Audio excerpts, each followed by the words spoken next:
Национальный центр «Россия» – пространство гордости за свою страну и людей, которые в ней живут. Аналогов ему в мире нет. Здесь работает постоянная экспозиция «Путешествие по России». Это наглядная демонстрация достижений нашей страны в прошлом и настоящем. С момента открытия Национального центра в ноябре 2024 года прошло более 10 выставок. Мы сотрудничаем с лучшими производителями страны. В универмаге «Россия» можно найти продукцию, созданную руками и сердцем.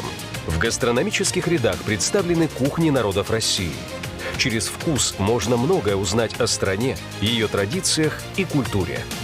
Национальный центр – это сотни культурных, образовательных, деловых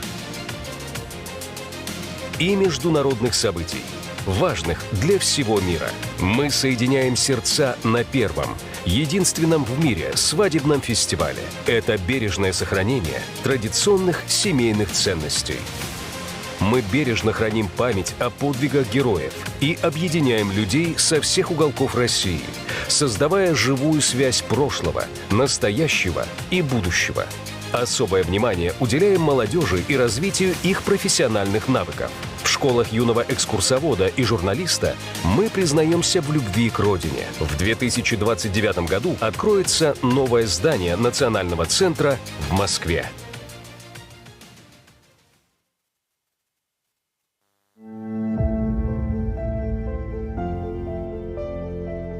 Спасибо вам за настойчивость и умение добиваться поставленных целей ради людей и их благополучия. 6 лет назад началась история проекта «Многодетная Россия». История людей, которые верят, что будущее страны начинается в семье. История тех, кто каждый день создает условия для счастливого детства, крепкой семьи и сильной России. Сегодня «Многодетная Россия» — крупнейшая федеральная площадка, объединяющая семьи, общественные организации, бизнес и государство. Поддержка семей с детьми – нравственный, фундаментальный выбор нашей страны. Принцип семейно-центричности должен быть мерилом всех принимаемых государственных решений. Многодетная семья — это немного проблем, это много счастья. Хочу сказать, что идеи форума всегда находят отклик в решениях правительства. Поэтому уверена, что и сегодня мы с вами выработаем те идеи, те инициативы, которые обязательно будут поддержаны. Лучшие идеи регионов становятся федеральными практиками. Проекты становятся решениями. Решения становятся реальной поддержкой семей по всей стране. Мы с вами мечтали все эти 5 лет, нас услышал президент, и наши мечты с вами реализовались. У нас есть с вами еще много задач, и мы точно знаем, какие решения нужны, можем их реализовывать на местах.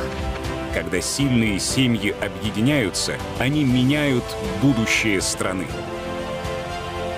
Добро пожаловать на форум «Многодетная Россия».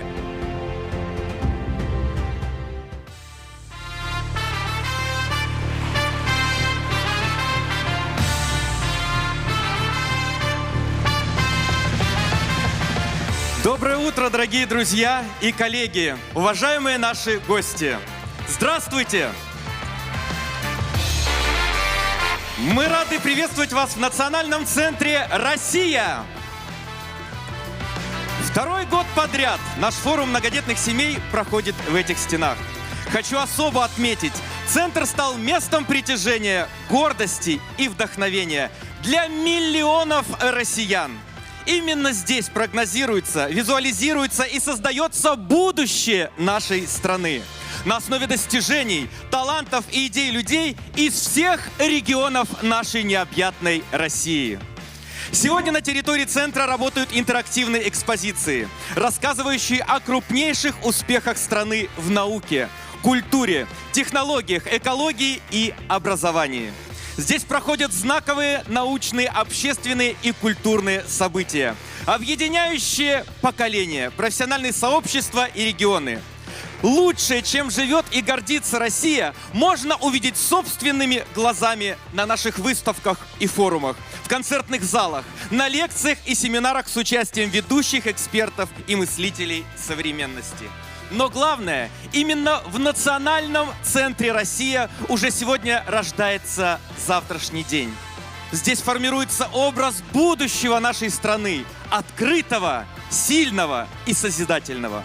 Все вы знаете, что в целях укрепления национального единства, мира и согласия между народами нашей страны президентом Российской Федерации Владимиром Владимировичем Путиным был подписан указ о проведении в Российской Федерации Года единства народов России в 2026 году. Спасибо, что вы с нами сегодня. Мы все одна большая семья, а Россия – наш общий дом. Спасибо. И сегодня я хотел бы обратить ваше внимание на наш экран. У нас видеообращение Татьяны Алексеевны Голиковой, заместителя председателя правительства Российской Федерации. Итак, внимание на экран. Дорогие друзья, рада приветствовать участников, гостей и организаторов 6-го форума многодетных семей «Многодетная Россия». Семейная демографическая политика – одна из самых значимых и долгосрочных задач развития нашей страны. Сегодня речь идет не только о совершенствовании отдельных мер поддержки. Речь идет о формировании целостной системы, которая сопровождает семью на разных этапах жизни.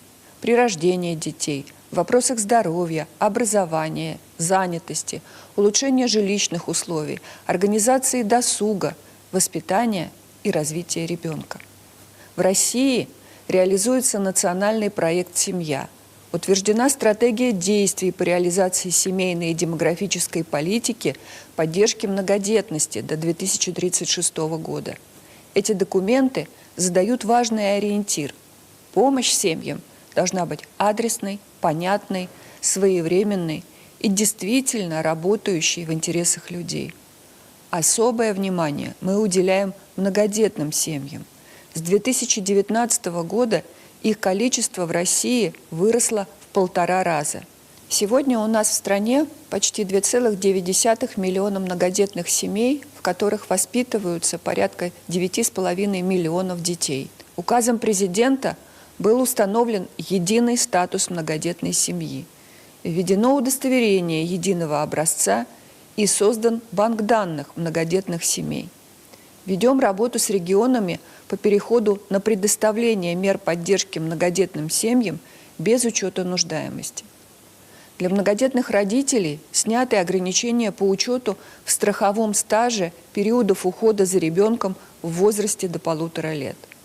По уровню социальной поддержки женщины, имеющие звание «мать-героиня», приравнены к героям труда. Именно на примере многодетных семей мы особенно видим, что любая мера поддержки должна учитывать реальную жизнь семьи.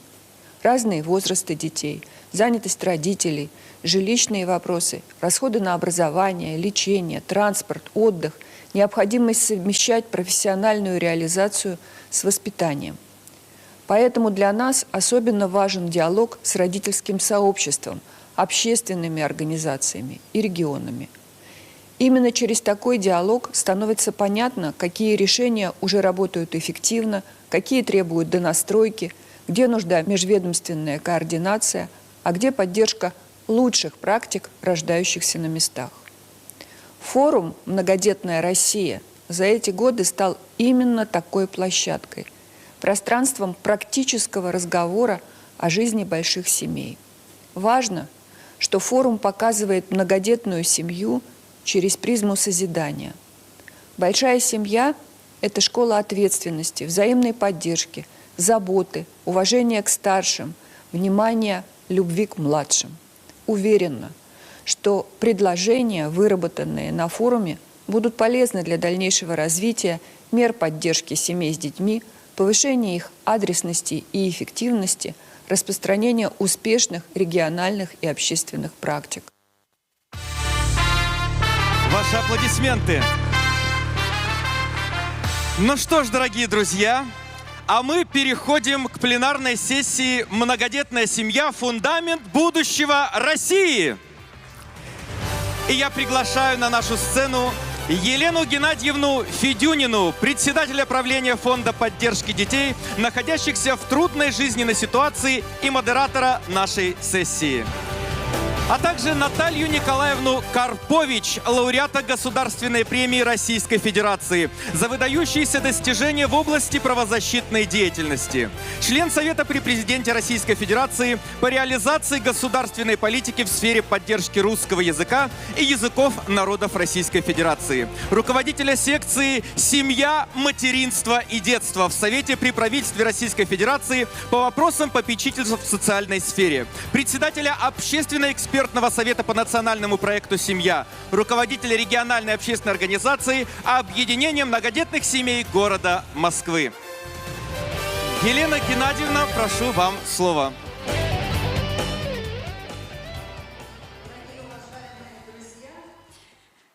Родители, коллеги, мы рады приветствовать вас сегодня на этом форуме, очередном форуме. Он проходит уже в 6-й раз.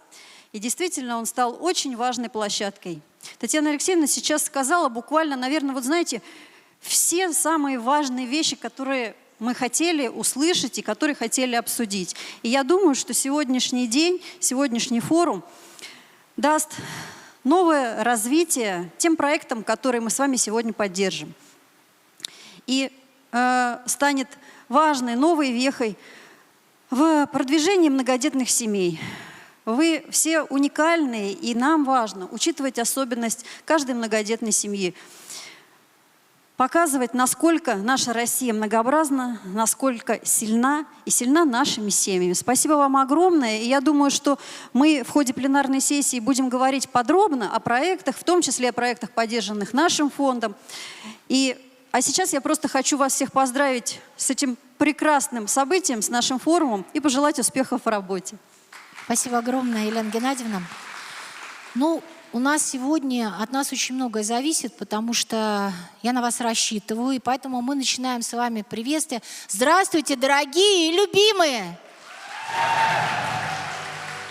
Здравствуйте, мои действительно самые любимые, дорогие, большие российские семьи. Лучшие, красивые, умные, успешные, талантливые, великолепные, способные абсолютно на все. За вами Россия, и вы это знаете. И я сегодня надеюсь на вашу поддержку, потому что мы оказались в очень непростой ситуации. У нас много наших с вами замечательных подруг, семей, друзей, наших близких, родных не смогли прилететь. И я думаю, что мы сейчас им поаплодируем и скажем, что мы за них сегодня будем здесь работать и аплодировать. Я надеюсь на вашу поддержку. Вы знаете, я каждый раз с трепетом жду встречи. Мы весь год с вами работаем, мы не расстаемся ни на день. У нас сейчас появилось больше возможностей. Елена Геннадьевна, огромное спасибо фонду, что у нас появляются еще в течение года возможности встретиться на других проектах с нашими семьями с регионов. И это очень важно. Каждая встреча с вами – это вдохновение. Каждая встреча с вами – это возможность идти дальше. Каждая ваша мечта, идея, желание, иногда сложный вопрос заставляет нас двигаться вместе. Мы с вами думаем, мыслим, ищем варианты. Мы с вами создаем каждый день жизнь, которую хотим, чтобы была у наших детей, у нашей страны. На ваших плечах лежит огромная ответственность. Подвиг, который сегодня можно совершить, самый главный – это дать жизнь. И вы каждый день совершаете этот маленький, незаметный подвиг в рамках большой страны, но в рамках семьи. Это поступок, который заставляет еще больше внимания уделить внешнему миру, внутреннему миру семьи, немножечко отказаться от чего-то своего, перейти к чему-то большому и ценному, показать другим, какие есть возможности самого главного, что можно дать, самого ценного — жизнь. Нам с вами дали возможность давать жизнь. И это то, что сегодня необходимо стране. Это тот главный подвиг. И когда мы говорим такое большое, тяжелое слово «демография», оно какое-то такое неродное, оно непонятное. Демография — это и о смертности, демография — это и о продолжительности жизни, демография — это о здоровье. А самое главное — это жизнь, которая будет дана. И все, что мы сегодня с вами делаем, и наши с вами замечательные проекты, их нужно передать в хорошие руки. А хорошие руки — это то, что мы можем сегодня точно с вами сделать. Родить эти хорошие руки, воспитать, научить, передать наш опыт. И все, что мы с вами делаем, именно для этого. И пусть вся Россия, пусть весь мир смотрит на самые красивые, успешные многодетные семьи нашей страны. Любимые, родные, мои. Рожайте детей, это самое главное. И учите других, и помогайте так, чтобы каждая семья захотела быть похожим на нас. Мы — основной пример для того, чтобы другие, и особенно молодежь, когда мы ищем варианты и говорим, что нужно сегодня молодежи, чтобы родили, да чтобы они нас успешных видели, счастливых, улыбающихся, вот таких красивых, как вы. Я вас люблю, и я очень надеюсь сегодня, завтра, и все наши 360 туда и обратно дней 24/7 на вашу поддержку. С праздником, с нашим, с вами великим форумом. Спасибо большое, Наталья Николаевна, Елена Геннадьевна, спасибо огромное. Прошу вас, занимайте места в креслах. Ну а мы давайте еще раз поприветствуем всех, кто сегодня собрался на нашем форуме. Мы готовы продолжить наше общение, нашу пленарную сессию. Сейчас мы будем приглашать наших спикеров на сцену, будем встречать аплодисментами, конечно же, улыбаться друг другу, потому что, я думаю, сегодня много интересного вы услышите, узнаете и увидите. Для тех, кого мы сейчас будем приглашать на сцену, хочу подсказать, вот здесь на трибуне есть кликер, есть микрофон, также у вас микрофончики есть ваших кресел. Все для вашего удобства. Поэтому, дорогие друзья, мы будем сегодня слушать, мы будем смотреть на экран, будем общаться, и я желаю всем сегодня отличного, хорошего, легкого, позитивного настроения. Если вы готовы, мы начинаем. На сцену приглашаются протоиерей Дмитрий Рощин, руководитель управления по работе с общественными организациями Синодального отдела по взаимоотношениям церкви с обществом и СМИ. Прошу вас, Дмитрий, проходите. Мы приветствуем вас, спасибо, что вы сегодня с нами. На сцену приглашается Татьяна Викторовна Буцкая, депутат Государственной Думы Федерального собрания Российской Федерации. Здравствуйте, Татьяна Викторовна. Спасибо, что вы с нами. Прошу вас, присаживайтесь.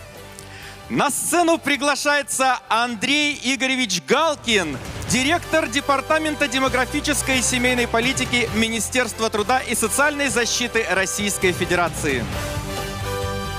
Андрей Игоревич, мы вас приветствуем, приглашаем, присаживайтесь, пожалуйста. И мы продолжаем. На сцену приглашается Юрий Юрьевич Лескин, заместитель руководителя Федерального агентства по делам молодежи. Юрий Юрьевич, здравствуйте, прошу вас, присаживайтесь. На сцену приглашается Дмитрий Владимирович Батраков, министр социального развития Ульяновской области. Дмитрий Владимирович, спасибо. Прошу вас, присаживайтесь. Ну что ж, дорогие друзья, если вы готовы, продолжаем наше общение. Наталья Николаевна, прошу вас. Спасибо большое. Давайте поаплодируем. Я помню, что вы меня поддерживаете сегодня, все время аплодируете Валентину, нашему ведущему постоянно. Значит, еще раз, мы с вами работаем за себя и за тех, кто не долетел. Ребят, я на вас очень надеюсь. Ладно, сегодня вы моя поддержка.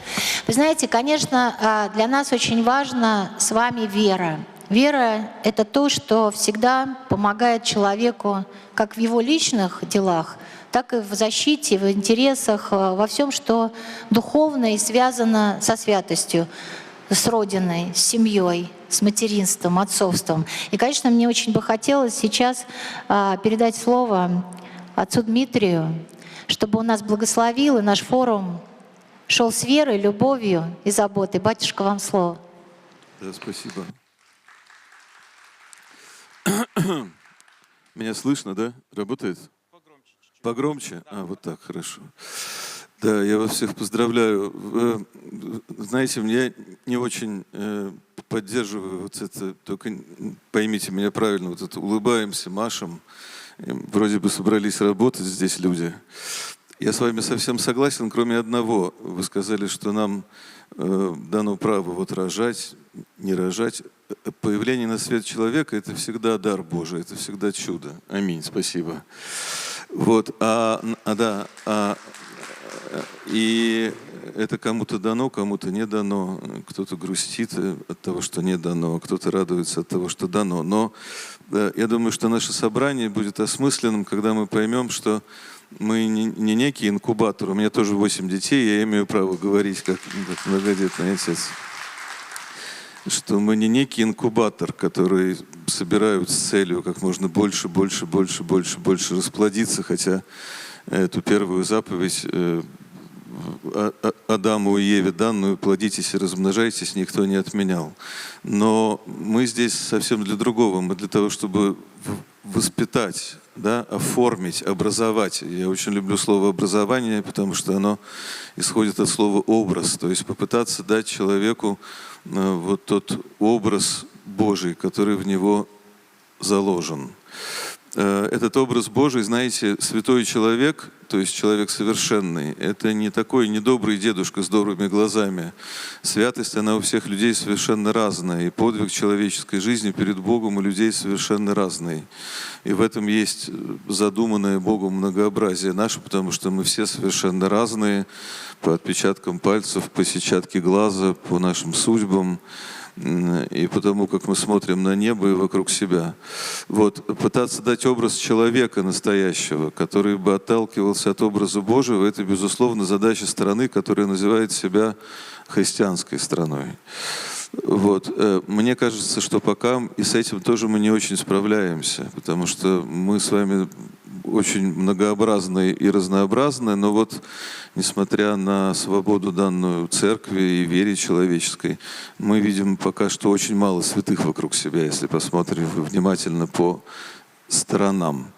А основа любой культуры, основа любого развития, которого нам так сегодня не хватает, к сожалению, это, безусловно, человек, да, то есть образ человека. Вот я постараюсь быть очень кратким. Моему поколению повезло, мы видели старцев, святых людей, которые будут причислены к лику святых обязательно живыми.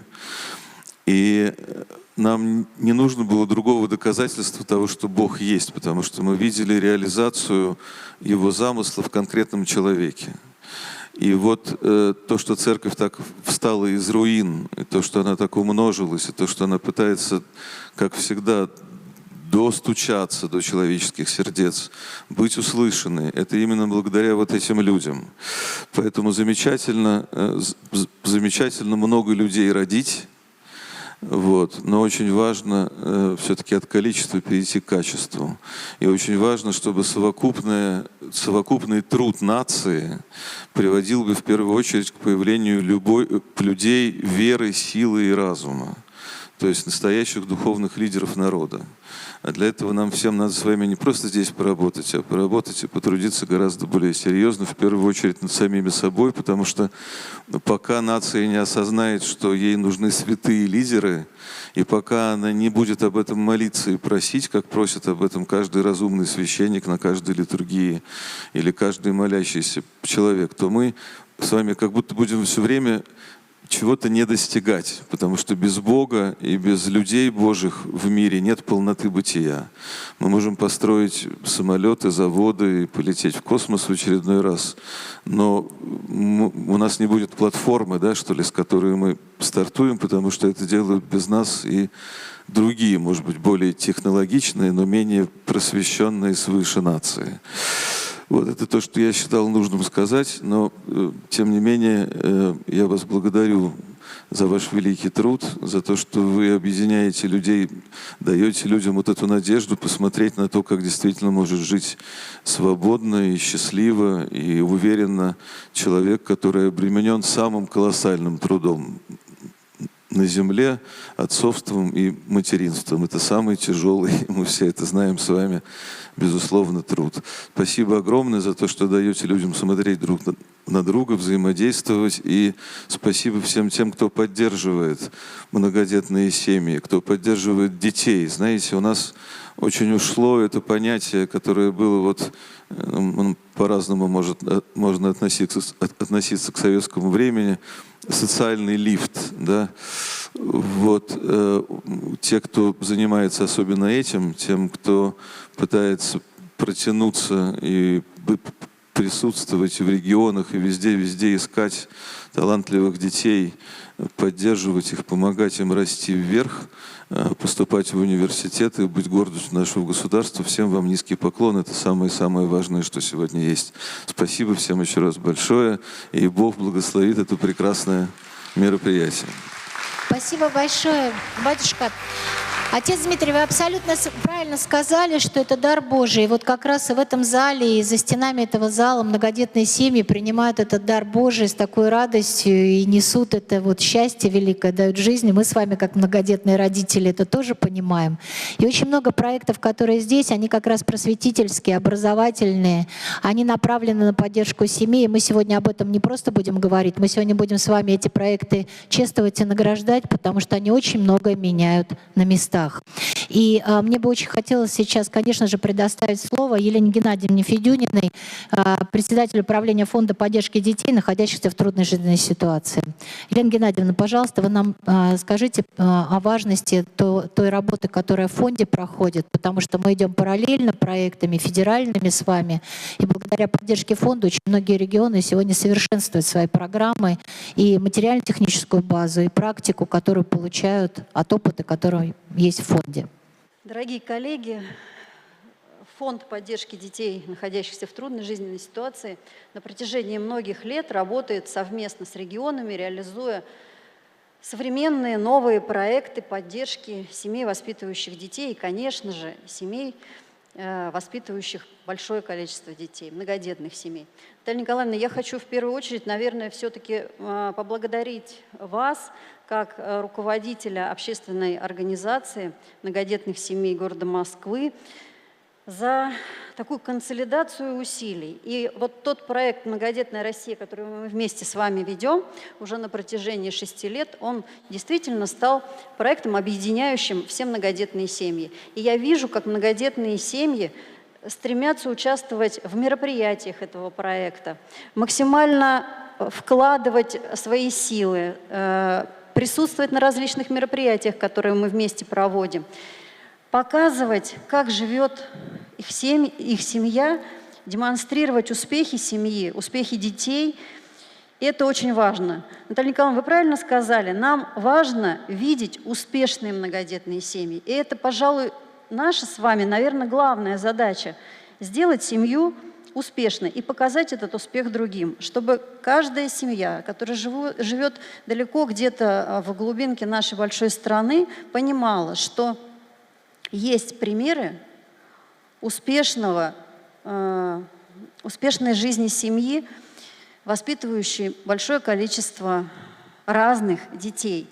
И наши проекты как раз направлены на то, чтобы показать эти семьи. Хочу привести лишь ряд примеров работы нашего фонда. Вы знаете все о нашем большом проекте, всероссийском конкурсе «Семья года». Уже 11-й год этот конкурс проходит в нашей стране, и важным этапом стал этап регионального отбора семей. Хочу отметить, что более 80% участников конкурса «Семья года» – это многодетные семьи. Они присутствуют во всех номинациях, несмотря на то, что номинация «Многодетная семья» у нас выведена как отдельная номинация. И каждый год все больше и больше семей принимают участие в этом конкурсе. В прошлом году 460 семей были номинированы на федеральный этап конкурса, а в этом году региональные этапы уже завершены, и у нас сейчас уже поступило 485 заявок, которые отобраны и которые будут участвовать в федеральном этапе. Поэтому спасибо огромное. Хочу сказать о том, что подведение итогов этого конкурса будет у нас традиционно в октябре, и я уверена, коллеги, многодетные семьи, те, которые сегодня присутствуют в зале, наверняка приедут на подведение этих итогов. Надеемся, что состоится финальное итоговое мероприятие в Кремлевском дворце 13 октября, поэтому сразу всех приглашаю. И, Наталья Николаевна, мы всегда с вами тоже в паре работаем по этому проекту, и уверена, что самые лучшие достойные многодетные семьи будут присутствовать на этом мероприятии тоже. Коллеги, хочу сказать еще и о том, что мы поддерживаем разные проекты. Проекты по созданию семейных многофункциональных центров. Они тоже направлены на семью. И в большей степени участниками этих проектов являются как раз многодетные семьи. У нас в этом году мы реализуем новый проект, называется «Мамина школа перезагрузка». Он предназначен для мам, воспитывающих детей-инвалидов. Но и в многодетных семьях, конечно же, есть дети, которые нуждаются в помощи, поддержке, и мамы, которые чувствуют себя, ну, скажем так, нуждающимся в помощи. Не только отдавая себя своим детям, но и хочется что-то немножечко для себя, для восстановления своего жизненного потенциала. Вот такой проект будет реализован в этом и следующем году, и 22 региона в этом году уже стали победителями этого конкурса и будут реализовывать данный проект. Семейные мастерские продолжаем развивать и успешно работаем с семьями, которые имеют низкие доходы. Поэтому, дорогие друзья, коллеги, мы и дальше будем развивать проекты, поддерживающие семьи. Кроме того, наша семейноцентричность должна быть направлена, на наш взгляд, на многодетные семьи. Не только на семью с ребенком, с одним, с двумя, но, конечно же, учитывать и особенности, потребности многодетных семей. Мы все с вами над этим сейчас работаем. Дорогие родители, хочу вас поблагодарить прежде всего за ваш ежедневный труд.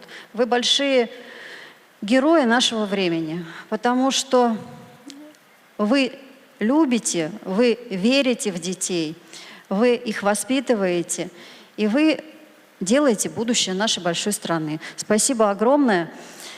С искренней признательностью всегда к родителям многодетных семей. Спасибо большое. Спасибо большое, Елена Геннадьевна. Вы знаете, почему же работает форум, и он у нас является платформой? Почему есть такой большой проект «Многодетная Россия»? Вот Елена Геннадьевна сказала, что я руководитель общественной организации Московской объединения многодетных семей города Москвы.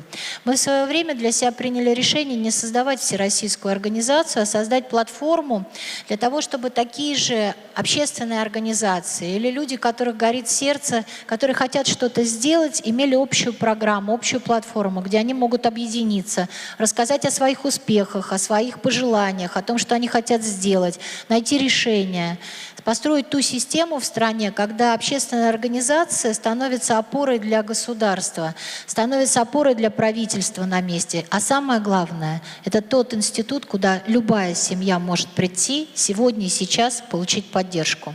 Словом, делом, советом сделать это вместе, не остаться один на один. И эта платформа работает. Проекты, которые из этой платформы выходят, ваши проекты, они становятся не просто только в вашем регионе, не только личными вашими. Они идут по всей России, они приняты у вас в регионах правительством, вы начинаете взаимодействие, о вас знают, вас слышат. И самое главное, к вам идут люди, и эта помощь приходит, которая нужна.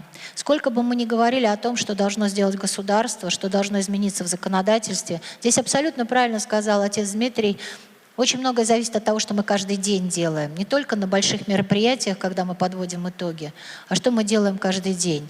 Мы сегодня об этих проектах будем говорить, но мы будем говорить, конечно, и обращаться к правительству, потому что с каждого форума, с каждой площадки ничего не остается незамеченным. И каждый раз мы вносим свои предложения, потому что с нами работают вместе представители всех органов власти и всех ветвей.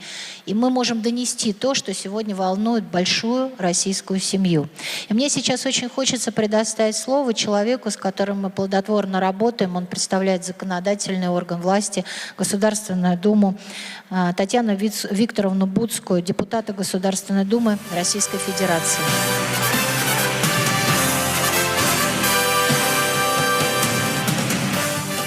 Друзья, добрый день. Наталья Николаевна, вот ваше вступление, оно мне, знаете, напомнило ситуацию практически 20-летней давности.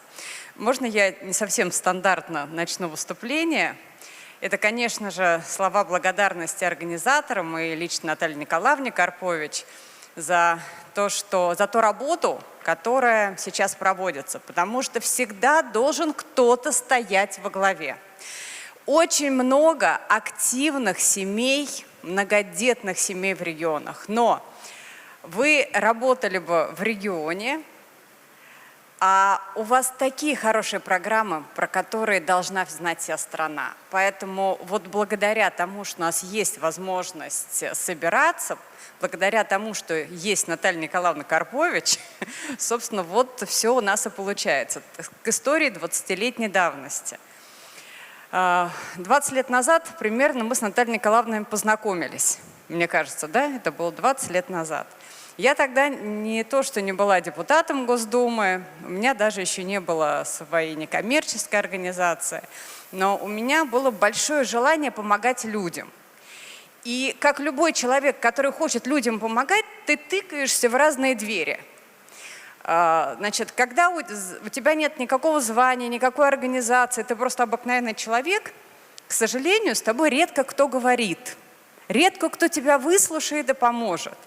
И вот когда меня счастливый случай свел с Натальей Николаевной, это была не просто помощь и поддержка, это, Наталья Николаевна, вот вы этого не помните, я это запомнила на всю жизнь, потому что это были не просто слова поддержки, это была деятельная поддержка. И я вам до сих пор за это благодарна. И я хочу сказать всем, что вам очень повезло, что рядом с вами есть Наталья Николаевна Карпович. Давайте ей поаплодируем. Наталья Николаевна, низкий вам поклон за вашу работу. Отдельно хочу сказать спасибо за тех приглашенных друзей, которые у нас сейчас и на сцене сидят, и в зале сидят. Многодетные семьи, которые сегодня приехали со всей страны, вам очень повезло. Вообще в демографии работает много людей, но, к сожалению, много работает словами. Вот сегодня вам удастся послушать тех, кто не просто говорит, но делает. И делает очень много для многодетных семей. Вы услышите сегодня о опыте регионов, о прекрасных новых практиках. Поэтому за тех, кто у нас сегодня в зале сидит и будет выступать, отдельное спасибо. И, конечно, низкий поклон всем, кто сегодня в зале, всем многодетным семьям. Не только за то, что вы сегодня до нас доехали, хотя это тоже, в общем, было непросто, за ту работу, которую вы проводите, часто вопреки всему. Потому что когда многодетные семьи сами по себе, из них не получаются общественники.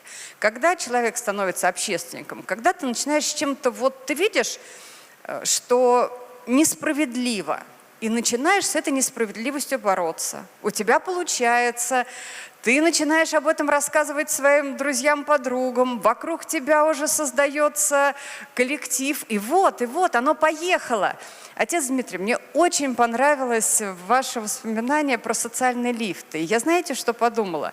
Ведь часто, когда заходишь в какие-то, ну вот особенно в большие такие учреждения, где есть очень высокопоставленные люди, для них есть отдельные лифты. Ну, я думаю, что вы встречали такое, да? Вот все вот здесь вот, очень высокопоставленные вот на отдельном лифте.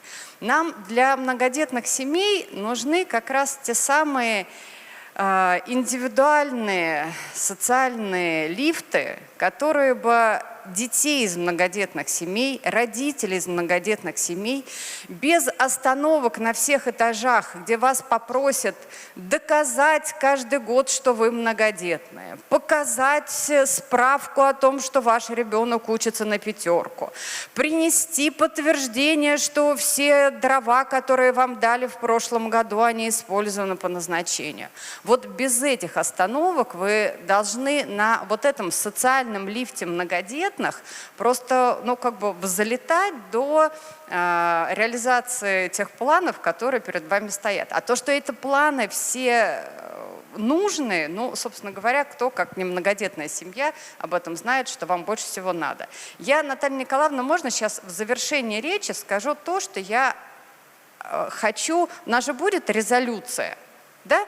Вот можно 2 пункта я внесу в резолюцию. Недавно общалась с, я не знаю, Евгения, ты здесь есть? Есть? О, да, Жень, я исполняю данное обещание.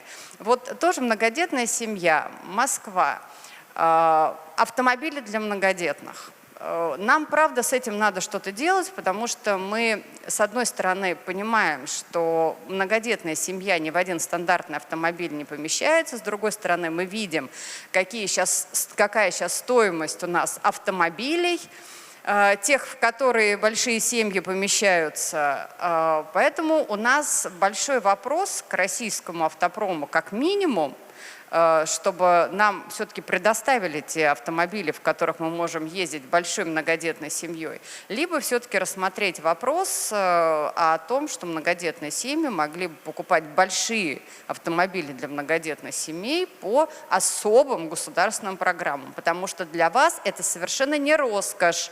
Это на самом деле средство передвижения, а иногда и обучение ваших детей, развитие ваших детей, отдых с вашими детьми и так далее, так далее. Это первое. И второе, тоже вот интересная ситуация. Когда большая семья, конечно, папе надо работать, часто он работает не на одной работе, работает днем на одной, ночью на другой, в воскресенье, субботу на третьей. Вся зарплата складывается, потом она превышает определенный порог, а потом раз в год надо заплатить большой налог. Мы согласны с тем, что эти налоги надо платить, но мы здесь тоже должны понять, что одно дело, когда большая зарплата делится на семью, например, с одним ребенком. Другое дело, когда большая зарплата, заработанная на 3 работах без выходных и праздников, она делится на семью 6, 7, с 10 детьми. Возможно, здесь нам тоже надо посмотреть, как мы можем помочь таким семьям, потому что сейчас получается так, что все выплаты для многодетных, которые есть в Москве, они идут, правда, Жень, да, на покрытие вот того, что надо отдать за то, что ты много работал. Друзья, я уверена, что у вас тоже будет много предложений. Вы так же, как я, можете их использовать для резолюции. Многодетные – это сила, многодетность – это счастье, а ваши дети – это будущее России. Спасибо вам большое за то, что вы есть. Спасибо большое. Татьяна Викторовна, вы действительно сказали о социальных лифтах, вы знаете, я очень часто обращаю внимание, особенно в последнее время, мы вот и с Сергеем Игоревичем Рыбальченко об этом говорили, и с коллегами, и с Еленой Геннадьевной. Вы знаете, вот есть лидеры России, это те, кто сегодня может в политике быть лидером. Есть другие всякие направления, связанные и молодежное лидерство, и перспективные кадры.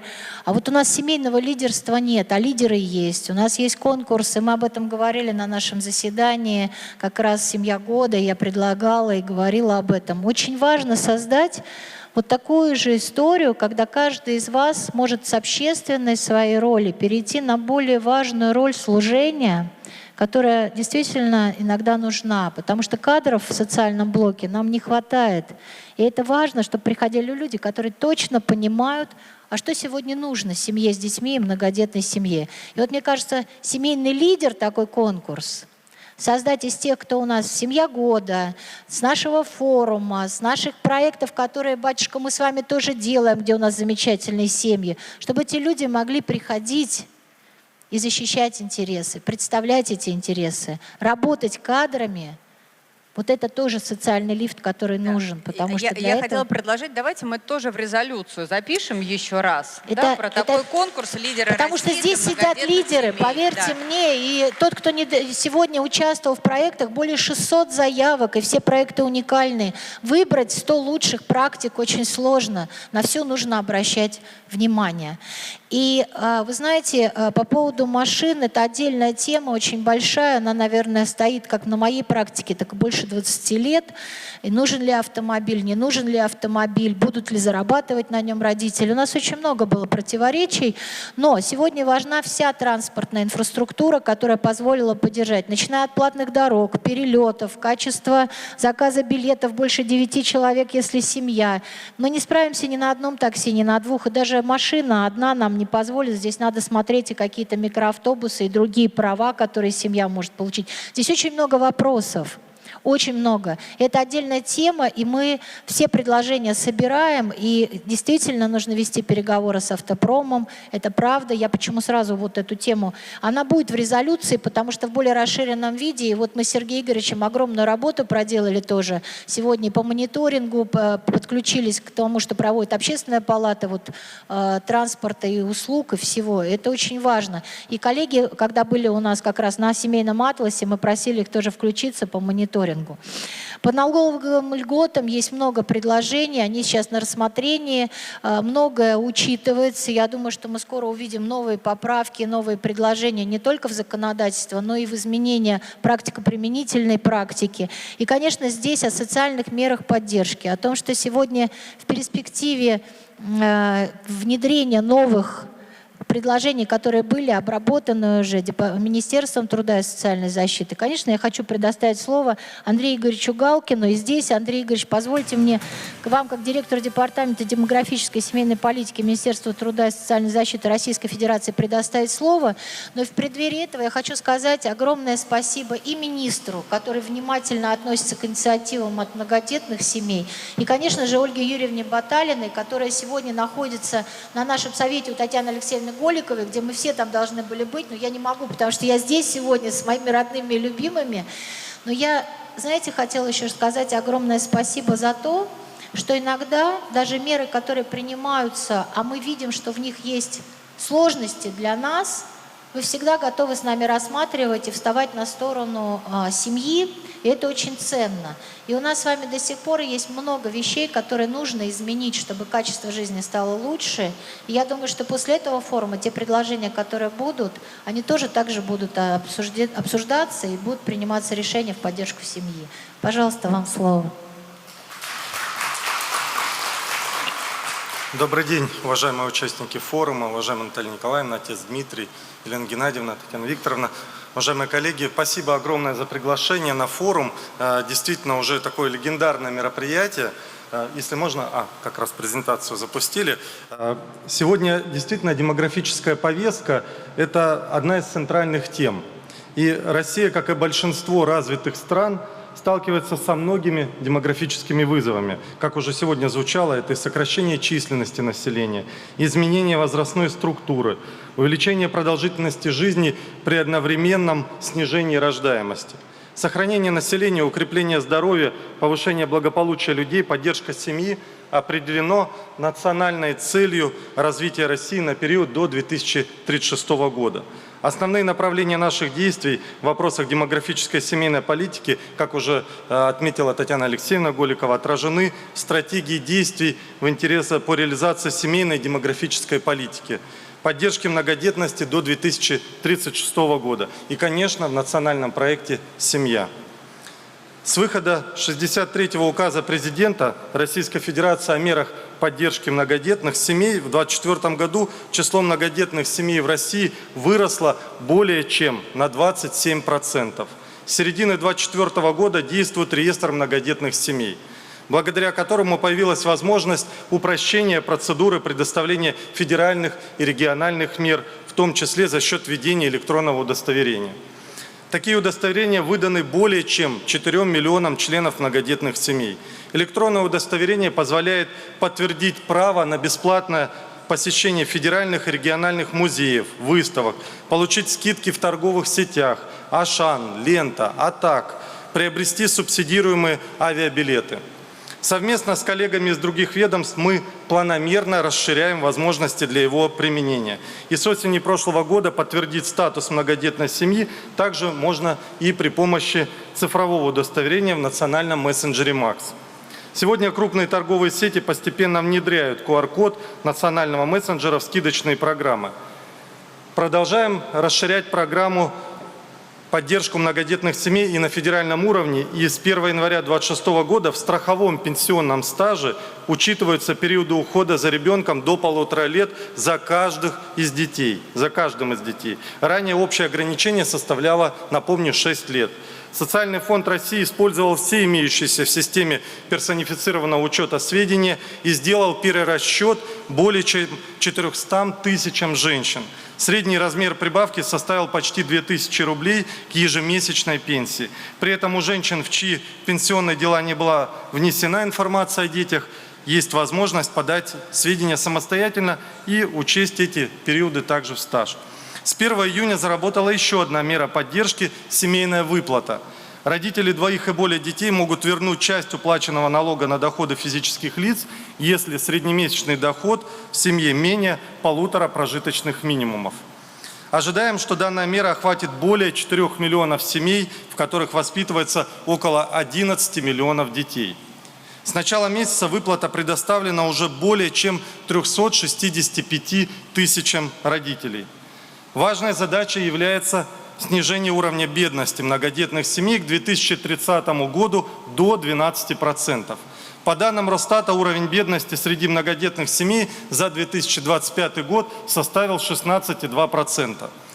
На решение этой задачи направлен ряд мер поддержки. Социальный контракт, который с прошлого года многодетные семьи могут заключить в приоритетном порядке, как раз это закреплено в 63-м указе президента. По итогам года 22% социальных контрактов заключено с многодетными семьями. За 5 месяцев этого года с многодетными семьями заключено уже 23% социальных контрактов. Ключевым инструментом поддержки малообеспеченных семей с детьми остается единое пособие. В 2025 году единое пособие было назначено в отношении более 1 миллиона 700 тысяч многодетных семей, в которых воспитывается порядка 5 миллионов 300 тысяч детей, примерно 54,7%. В этом году изменены правила предоставления единого пособия для многодетных семей.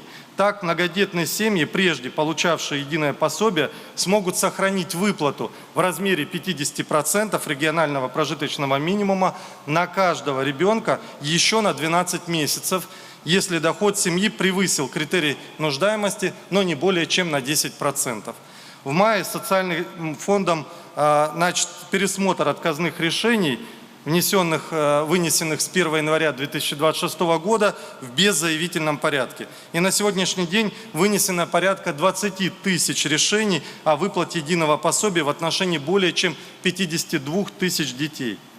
С начала реализации указа о поддержке многодетных семей регионами также проделана большая работа. Приведены в соответствие с указом нормативные правовые акты и установлены рекомендованные меры поддержки. Продолжается работа по пересмотру критериев нуждаемости при предоставлении мер социальной поддержки. На сегодняшний день у нас уже в 50 регионах меры предоставляются без критериев нуждаемости. Отдельным направлением нашей совместной работы с регионами становится усиление региональной составляющей государственной семейной и демографической политики. Из 2025 года по поручению президента 41 регион с низкой рождаемостью получил дополнительные федеральные средства на региональные меры поддержки семей. Из возможного набора так называемого демографического меню, состоящего из 11 мер, каждый субъект выбрал те, которые оказывают наибольшее влияние на рост рождаемости в регионе. Отмечу, что отдельные меры демменю направлены прежде всего и на многодетные семьи. Это единовременная выплата в размере не менее 300 тысяч рублей при рождении 3-го ребенка в молодой семье. Она, кстати, введена в 33 регионах. В 16 регионах осуществляется финансирование части стоимости арендного жилья при рождении ребенка и до достижения им 3 лет в размере 50% при рождении 1-го ребенка, 75% и не менее, точнее 75% при рождении 2-го или последующего детей. В 36 регионах открыты пункты проката предметов первой необходимости для детей до 2 лет. В 25 регионах развивается система кратковременного присмотра и ухода, институт социальных нянь для студенческих, многодетных и других семей, нуждающихся в поддержке. И ряд мер также приведены на слайде. В текущих реалиях чрезвычайно важный фактор рождаемости, конечно, поддержка работодателями своих работников в их желании иметь детей. И для усиления мотивации предприятий к этой работе по поручению президента с 1 января 2026 года заработали поправки в налоговый кодекс. Таким образом, размер необлагаемой подоходным налогом и страховыми взносами единовременной корпоративной выплаты при рождении ребенка увеличен с 50 тысяч рублей до 1 миллиона рублей. Разумеется, каждый работодатель может определить свою посильную сумму. И в своих выступлениях президент Российской Федерации неоднократно подчеркивал, что семья, в которой растет 3 и более детей, должна стать нормой, естественным образом жизни в нашей стране. Важно вести работу по укреплению в обществе престижа многодетной семьи. И на это направлены действующие рекламные кампании. ОНО «Национальные приоритеты», Института развития интернета, а также всероссийские семейные конкурсы, в том числе сегодня уже упоминали «Семья года» конкурс. Это у нас семейный. Конкурс пользовательского видео «Отец года» и другие. Также важно создавать общую атмосферу заботы и уважения по отношению к многодетным семьям, в том числе во взаимодействии с коммерческим сектором. В целях повышения престижа многодетности могут быть использованы меры, не требующие дополнительного финансирования, но значимые для родителей, которые также представлены на слайде. Прежде всего, развитие специальных скидок и преференций в торгово-сервисных сетях, досуговых учреждениях, кинотеатрах, общепите. Например, внедрение скриптов общения для персонала по аналогии с картами лояльности. Такой вопрос кассира, например, есть ли у вас карта многодетной семьи, в пятерочке, перекрестке, также будет повышать мотивацию к многодетности.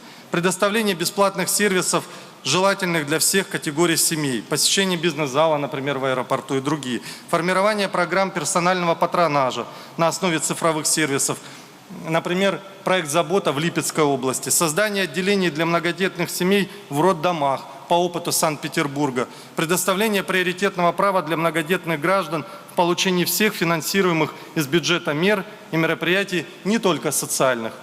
Расширение применения цифрового ID для получения любых мер поддержки, развитие региональных сообществ многодетных семей, размещение портретов многодетных семей в наружной рекламе, социальная реклама, установление общественных региональных наград, поздравление мам на дому с рождением третьего и последующих детей руководством районных администраций, введение рейтинга самых многодетных органов и организаций регионов, установление, например, счетчика рождений числа многодетных семей в центральной части города и многие другие интересные идеи и предложения.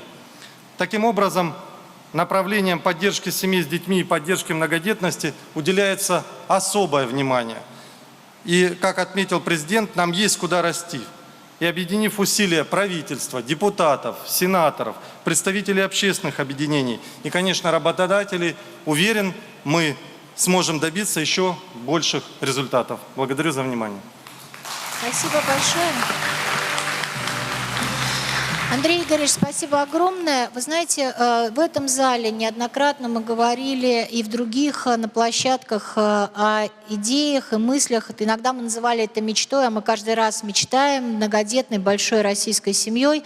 А что нужно, чтобы произошло? Мы мечтали о матери-героине, о том, чтобы декретный отпуск и нам шло в стаж не только за 4 детей. Мы мечтали о пособиях, о материнском капитале. Мы много-много говорили о том, что нужно, и оно действительно происходит.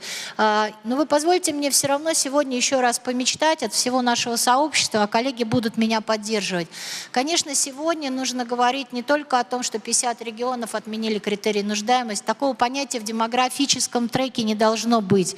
Он должен остаться в социальном блоке: поддержка малоимущих, нуждающихся, бедность, но не к семьям с детьми. Мы не можем быть нуждающимися, если мы говорим о том, что семье нужны дети. То есть нам нужно то пособие, которое будет как третья нога поддержка нашей семьи, и она должна быть стабильным. Мне кажется, это федеральное пособие должно идти без критериев, а за каждого ребенка. Нам очень важно... Я понимаю и экономику вопроса, и бюджет, но все равно мы же мечтаем, а вы наш друг, мы всегда с вами мечтаем. Это не претензии, нет, это мечты. Нам очень важно, чтобы сегодня семья ориентировалась на то, что у нее будет доход, что папа с мамой могут заработать деньги, которые позволят им не ждать пособий, компенсации, не признавать себя нуждающимися, не входить в искусственную ситуацию развода или брака, чтобы он распался для того, чтобы получить пособие. Нам не нужно создавать искусственные схемы, нам нужно просто дать возможность сегодня зарабатывать и иметь поддержку государства. И здесь многое зависит от вас, потому что вы нас слышите, и я в этом абсолютно уверена. Мы сегодня говорим с вами об очень важном инструменте, который относится к, наверное, одной из таких серьезных мер демографических, это материнский капитал. Сегодня нам необходимо, чтобы он пошел на третьего, его сумма была не просто увеличена, а она должна быть и внутри реструктуризирована, пересмотрена для того, чтобы семья с третьим и последующим ребенком имела получала возможность материнский капитал направить на правильную сторону, да, на улучшение жилищных условий. Нам с вами сегодня нужно продолжить работу с Домом РФ и сегодня продолжить с Минстроем расширение возможностей как метража на каждого ребенка, который должен быть качественное это жилье, но и возможность социального найма, о котором мы с вами много лет идем, и вы нам помогаете. И очень мы рады, что эта поддержка есть. Я уверена, что она у нас появится как инструмент.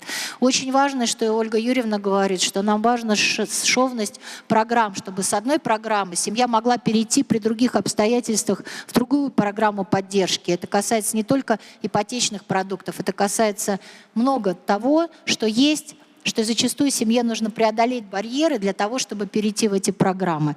Я думаю, что мы сегодня будем говорить с вами не только о социальных лифтах, здоровье, образовании. Мы будем говорить о том, что сегодня реально работает, и что сегодня нужно совершенствовать в том, что мы с вами уже сделали, где-то что-то убрать, где-то что-то добавить. И вот здесь вот спасибо вам огромное за то, что всегда мы находим поддержку. Вот лично я могу сказать, что все годы, а это десятилетие не одно, работая с Министерством труда и соцзащиты, я получаю понимание. Может быть, не так быстро, как хочется, но мы каждый день с вами делаем большую работу. Спасибо огромное.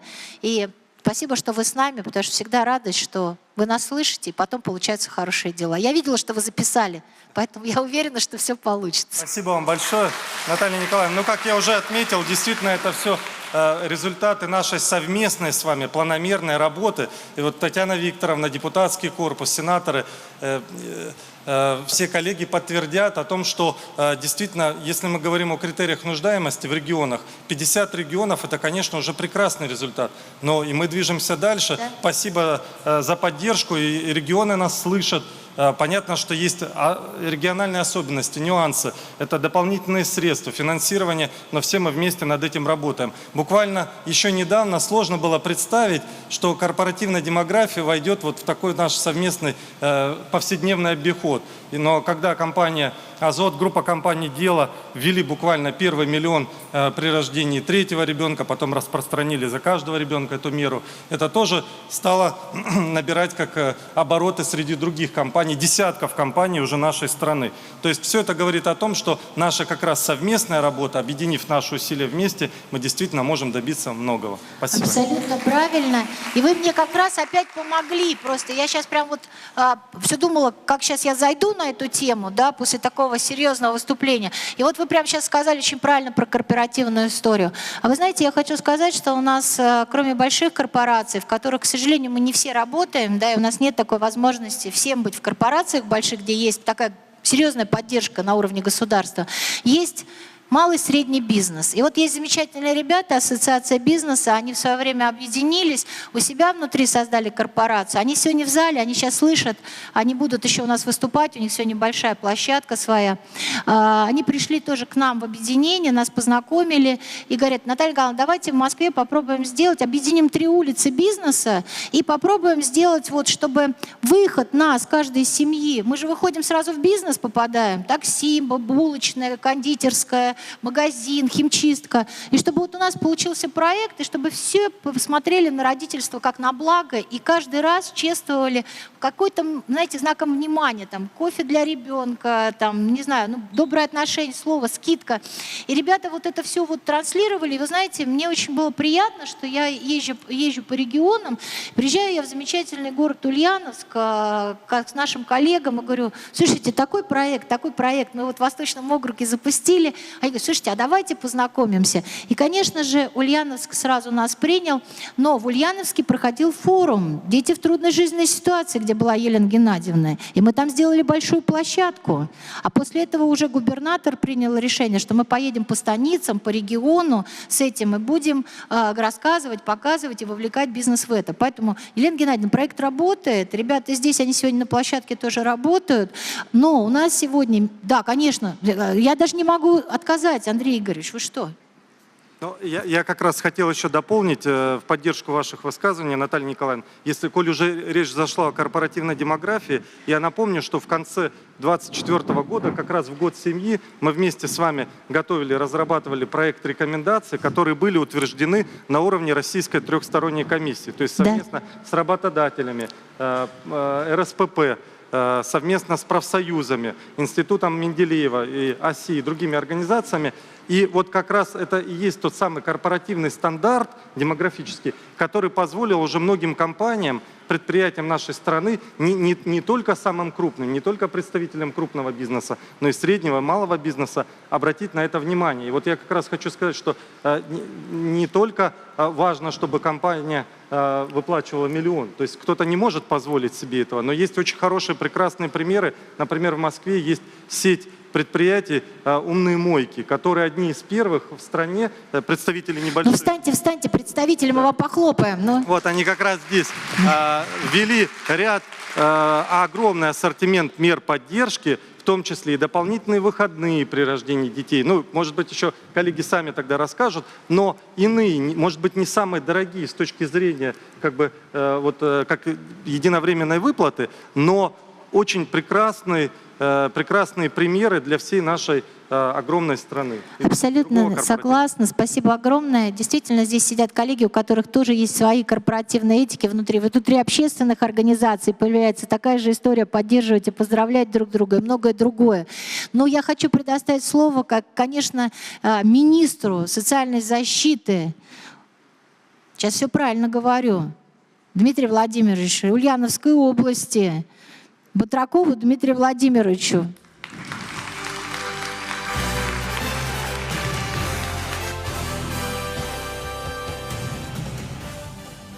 Добрый день, уважаемая Наталья Николаевна, Елена Геннадьевна, Татьяна Викторовна, Андрей Игоревич, уважаемые собравшиеся, великолепный зал. Я рад здесь представлять нашу великолепную Ульяновскую область, и сам, как многодетный отец, тоже рад видеть, что здесь мало у нас отцов. Я думаю, Наталья Николаевна, надо хлопать друг другу, как мы договаривались. Надо все-таки, чтобы многодетная семья, значит, должны быть и папа, и мама.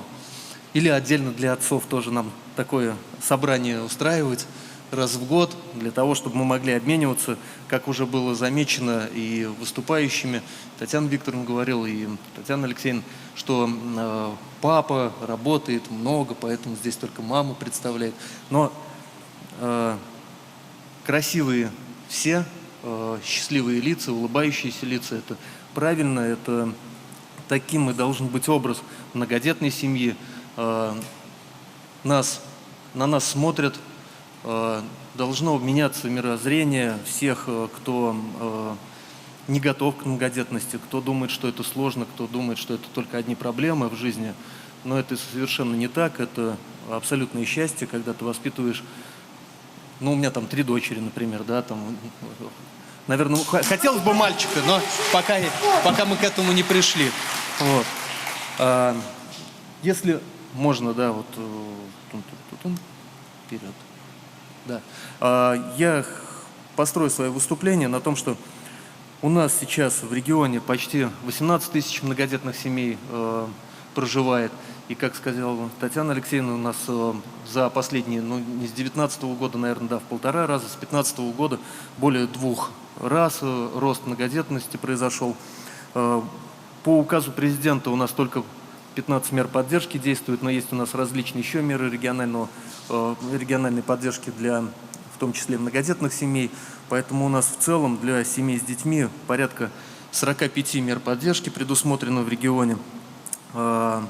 Сейчас, конечно, мы видим те тенденции, которые происходят в молодом поколении, и вот это отложенное рождение первых и вторых детей, оно приводит к тому, что многодетными становятся, если не к 40, то примерно в этом возрасте.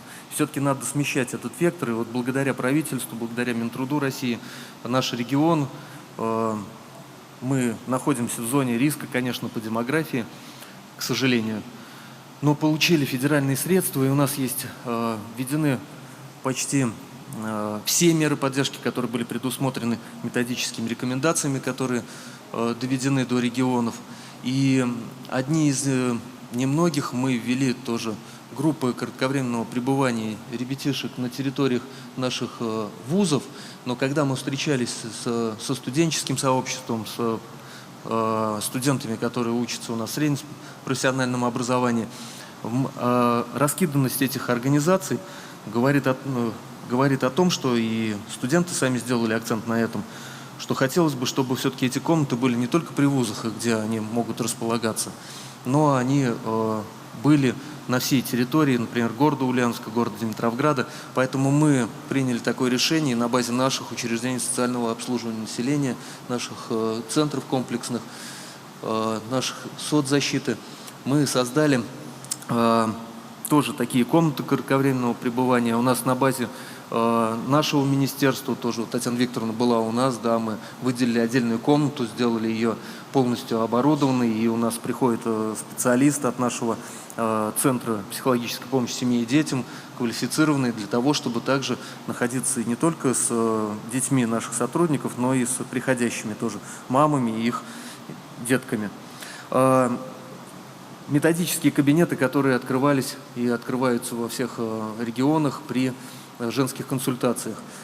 В конце прошлого года мы встречались несколько раз с коммерческими организациями, которые у нас оказывают эти услуги. И речь шла не только, конечно, про сокращение абортов, но и при том, что беременность это все-таки выгодно. И когда они тоже посчитали, и на самом деле коммерческие все прайс-листы показывают о том, что сопровождать беременную женщину коммерческой организации медицинской намного выгоднее, чем произвести там даже десяток абортов. Поэтому на данный момент у нас уже 3 метод-кабинета именно в коммерческих медцентрах открыты. 2 в городе Ульяновске, 1 в городе Димитровграде. Из Димитровграда сам генеральный директор вышел на нас для того, чтобы совместными усилиями открыть такой метод-кабинет. Он вложился полностью сам, мы ему предоставляем только наших сотрудников для того, чтобы они находились там. Ну, и, конечно, мы работаем с общественными организациями. У нас есть совет объединения тоже семей по Ульяновской области. Все, конечно, начинается с земли, с муниципалитетов, с сел. И вот наши девушки, которые присутствуют здесь, тоже в числе наша команда, они ходят тоже по коммерческим организациям. Где команда-то Ульяновска у нас? Вот они. И мы тоже. Вот. Члены нашего общественного совета регионального, они вовлечены в этот процесс для того, чтобы привлекать бизнес-сообщество к предоставлению скидок и многодетным семьям, и в целом семьям с детьми. И вот как ребята, тоже у нас разработана интерактивная карта по Ульяновской области. И я знаю, мы общались вот перед началом пленарной сессии, что уже вставал такой вопрос, и на Госсовете тоже поднимался такой вопрос, чтобы вовлечь, например, 2GIS, Яндекс.Карты, к тому, чтобы на них отображалось, заходишь элементарно в какой-нибудь ресторан, и ты видишь, что там многодетным предоставляется скидка, какие-то еще есть ресурсы. И вот в резолюцию тоже сегодняшнего нашего пленарного заседания мы предлагаем от Ульяновской области тоже совместными усилиями все-таки обратиться к этим организациям для того, чтобы, может быть, подключить даже и губернаторов, которые заинтересованы в этом, чтобы от них тоже пошло обращение от депутатов Государственной Думы, от Минтруда. Да, я как вот тоже, сейчас мы много путешествуем на автомобилях, на железнодорожном транспорте, авиасообщение уже через Минтранс идет скидка тоже на перелеты многодетным. В РЖД тоже это есть. Но вот когда едешь на автомобиле, хотелось бы, чтобы на навигаторе тоже показывалось. Вот заедь сюда, здесь тебе там сделают то-то. Заедь здесь, скидка, я не знаю, условия лучше. Тоже те же самые. Мы все равно ориентируемся на отзывы и на такие вещи.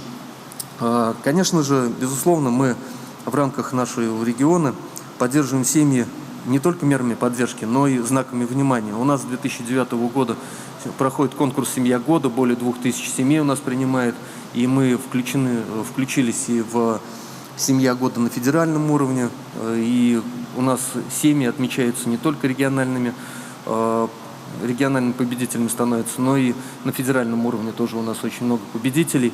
Почти каждый год мы входим в пул тех семей, которые у нас отмечаются федеральными тоже наградами. У нас много наград, и у нас и после того, как Владимир Владимирович вернул звание «Мать-героиня», наша мама Венера Садзинова тоже получила такое звание, воспитав 10 детей, за что Мы ей очень благодарны, что она отметила Ульяновскую область на таком уровне. У нас ежегодно, начиная с 2020 года, издается книга «Жизнь замечательных семей». И в этом году, в год народного единства, у нас в Ульяновской области более 120 национальностей проживает. Мы делаем акцент именно на народности различной. В нашей книге будут отмечены семьи, которые сохраняют идентичность свою, проживая в Ульяновской области. Еще раз благодарю Наталью Николаевну, Елену Геннадьевну за приглашение на ваш замечательный форум. Очень рад здесь быть и приму максимальное участие во всех площадках. Всех с праздником, с таким замечательным форумом. Спасибо большое за внимание. Спасибо огромное. И большие слова благодарности и губернатору, и правительству Ульяновской области, потому что мы в тесном контакте. И спасибо всей вашей большой, прекрасной команде. Вы знаете, мы много говорим о будущем, и, конечно, будущее и настоящее, оно во многом сегодня зависит от нас. Мы с вами хранители прошлого, мы сегодня создаем настоящее, но мы думаем о будущем.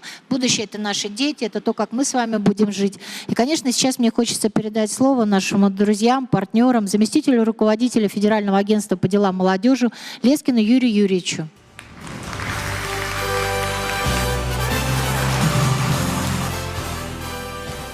Добрый день, уважаемые участники 6-го форума многодетных семей, Наталья Николаевна, Елена Геннадьевна, коллеги. Росмолодежь занимается воспитанием детей, молодежи, молодежной политикой, формированием гармоничной, патриотичной, социально ответственной личности, которая раскрывает и реализует себя в России. Родители, вы для нас главные союзники, а мы ваши. Мы тоже родители, не все многодетные, но чем чаще встречаешься с многодетными семьями, видишь такой потрясающий пример, тем быстрее присоединишься к вашему замечательному сообществу. Работа с молодыми семьями – это приоритет с нашим постоянным вниманием. И здесь мы видим целью изменить устойчивый демографический тренд, при котором молодые люди переносят планы по созданию семьи, по рождению детей на более поздний жизненный этап, на потом. И мы очень хотим сделать многодетность такой новой нормой для нашей молодежи в молодежной среде. Для этого создаем качественную среду жизни для молодых семей, укрепляем институт семьи, в том числе на законодательном уровне. В федеральном законе молодежной политики при участии благодаря депутатам Госдумы и с органами власти были закреплены понятия «молодая семья», «студенческая семья». Это сразу дало серьезный импульс и внимание к теме. Минобрнауки России активно развивают инфраструктуру для студенческих семей в вузах. Это детские комнаты, гибкие графики для семей, иные меры поддержки, выплаты. Совершенно другое внимание стало к теме, и студенческих семей все больше и больше. В прошлом году мы запустили национальный проект «Молодежь и дети». Это проект и о настоящем, и о будущем, для нашего будущего. После первого года реализации видим следующее. 75% молодежи разделяют традиционные ценности, одной из которых является крепкая семья. 59% в возрасте 18-24 года считают семью главной ценностью, а 65% либо уже имеют детей, либо планируют в ближайшие 5 лет. При этом есть, конечно, над чем работать, не только над этими показателями опросов, но и над тем, что 18-24 года после школы, пока учишься в вузе, сразу после выпуска, для многих молодых людей пока что карьера, материальное положение, интересный досуг опережают в планах создания семьи. Конечно, вам это точно не понять, но есть вот такой миф, что есть противоречие между рождением детей и карьерой. Это миф, и мы просто обязаны его в молодежной среде продолжать развенчивать. Для этого совместно с Минтруда России мы разработали рекомендации по поддержке молодых семей с опорой на традиционные семейные ценности, и во всех регионах они реализуются. Помимо этого разработали стандарт учреждений молодежной политики, согласно которому в каждом молодежном центре создаются семейные пространства. Таковых центров уже больше 1000, количество будет возрастать, и мы рассчитываем, что в каждом регионе, в каждом муниципалитете появится качественный, комфортный молодежный центр, где и вы, и молодые семьи, и дети смогут находить еще одно место для качественного, при этом полезного, продуктивного досуга. Мы сделали семейную тематику сквозной для всей нашей работы, для событий, молодежных форумов. У нас проходит каждый год ряд специальных смен, направлений. И могу утверждать, что доступность многодневных событий Росмолодежи для семей с детьми разных возрастов уже значительно возросла за счет создания инфраструктуры, адаптации образовательных программ под разные возрастные категории. И мы эту доступность будем повышать. В этом году на базе Семейной академии «Вместе» в формате палаточного лагеря пройдет интересное мероприятие, Всероссийский семейный туристский фестиваль «Больше, чем путешествия». Мы каждый год стараемся какое-то новое, такое яркое, масштабное событие провести на территории нашей страны. Но, повторюсь, ориентированы, чтобы любая многодневная программа была доступна для посещения с детьми или для семей, имеющих детей разных возрастов. Еще одно важное направление – это грантовая поддержка социальных инициатив. У нас есть ежегодный конкурс «Росмолодежь гранты», и в номинации «Родные и любимые» ежегодно финансово поддерживаем более 100 проектов. От образовательных программ и цифровых платформ для молодых родителей до школ молодой семьи и программ наставничества. Ну и наш флагманский большой проект – ежегодный фестиваль «День молодежи», который пройдет совсем скоро, 27 июня. Он в этом году тоже предложит новые, уникальные, интересные семейные форматы и пройдет во всех регионах страны. Звучала тематика конкурсов, событий, да, сообществ, таких как «Лидеры России для семей» и так далее. У нас есть вместе с «Россией. Страна возможностей» большой проект. Конкурс это у нас семейная.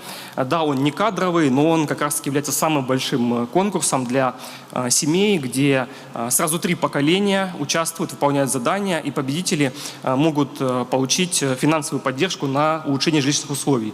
Но что важнее, мы видим, этот конкурс действительно сплачивает разные поколения и показывает огромное количество примеров очень крепких, очень ярких, сильных семей, на которые хочется быть похожим нашим молодым людям.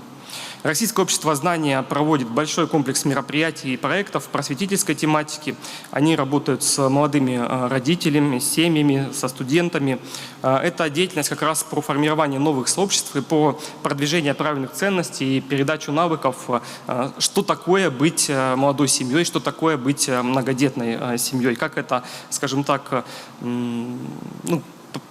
как к этому прийти, не переживая, не боясь, а понимая, что это, по сути, самая главная ценность и самое главное счастье в жизни. Проект «Движение первых. Родные и любимые» тоже большой реализуется. Вот даже ролик был, приятно было видеть там представителей первых. Это сообщество, которое уже сейчас во всех регионах сформировано. Оно нацелено на то, чтобы дети и родители вместе занимались полезными активностями, проводили качественный досуг и укрепляли семью. У нас уже во всех субъектах местных отделений почти 1500 ячеек семейного сообщества «Родные и любимые» существует, функционирует. И вообще все, о чем я говорю, я очень надеюсь, что вы об этом уже или слышали, или участвовали, что не все для вас является новым, потому что вы здесь представители самых активных семей. И если я вам в чем-то не сказал чего-то нового, то меня только порадует. Это говорит о том, что наши проекты доходят до таких замечательных людей. А если же не услышали о чем-то раньше, то это повод познакомиться с деятельностью Росмолодежи и включиться. Потому что, как я в самом начале сказал, мы с вами главные союзники, и без вашей помощи, без вашей энергии и активности, конечно, нам вот эти демографические тенденции и мифы в молодежной среде насчет создания семей, детей будет преодолеть гораздо сложнее. Мы сделали серьезный шаг в этом году и с точки зрения укрепления такой федеральной инфраструктуры. У нас с поддержкой финансово-организационной Росмолодежи открыт новый круглогодичный молодежный центр «Семейная академия «Вместе» в Республике Мордовия. Это центр нацелен на реализацию большого количества круглогодичных программ именно для семей и для тех, кто работает с молодыми семьями. Мы содержательную смысловую основу формируем вместе с Минтруда России. По итогам этого первого года оценим первые результаты.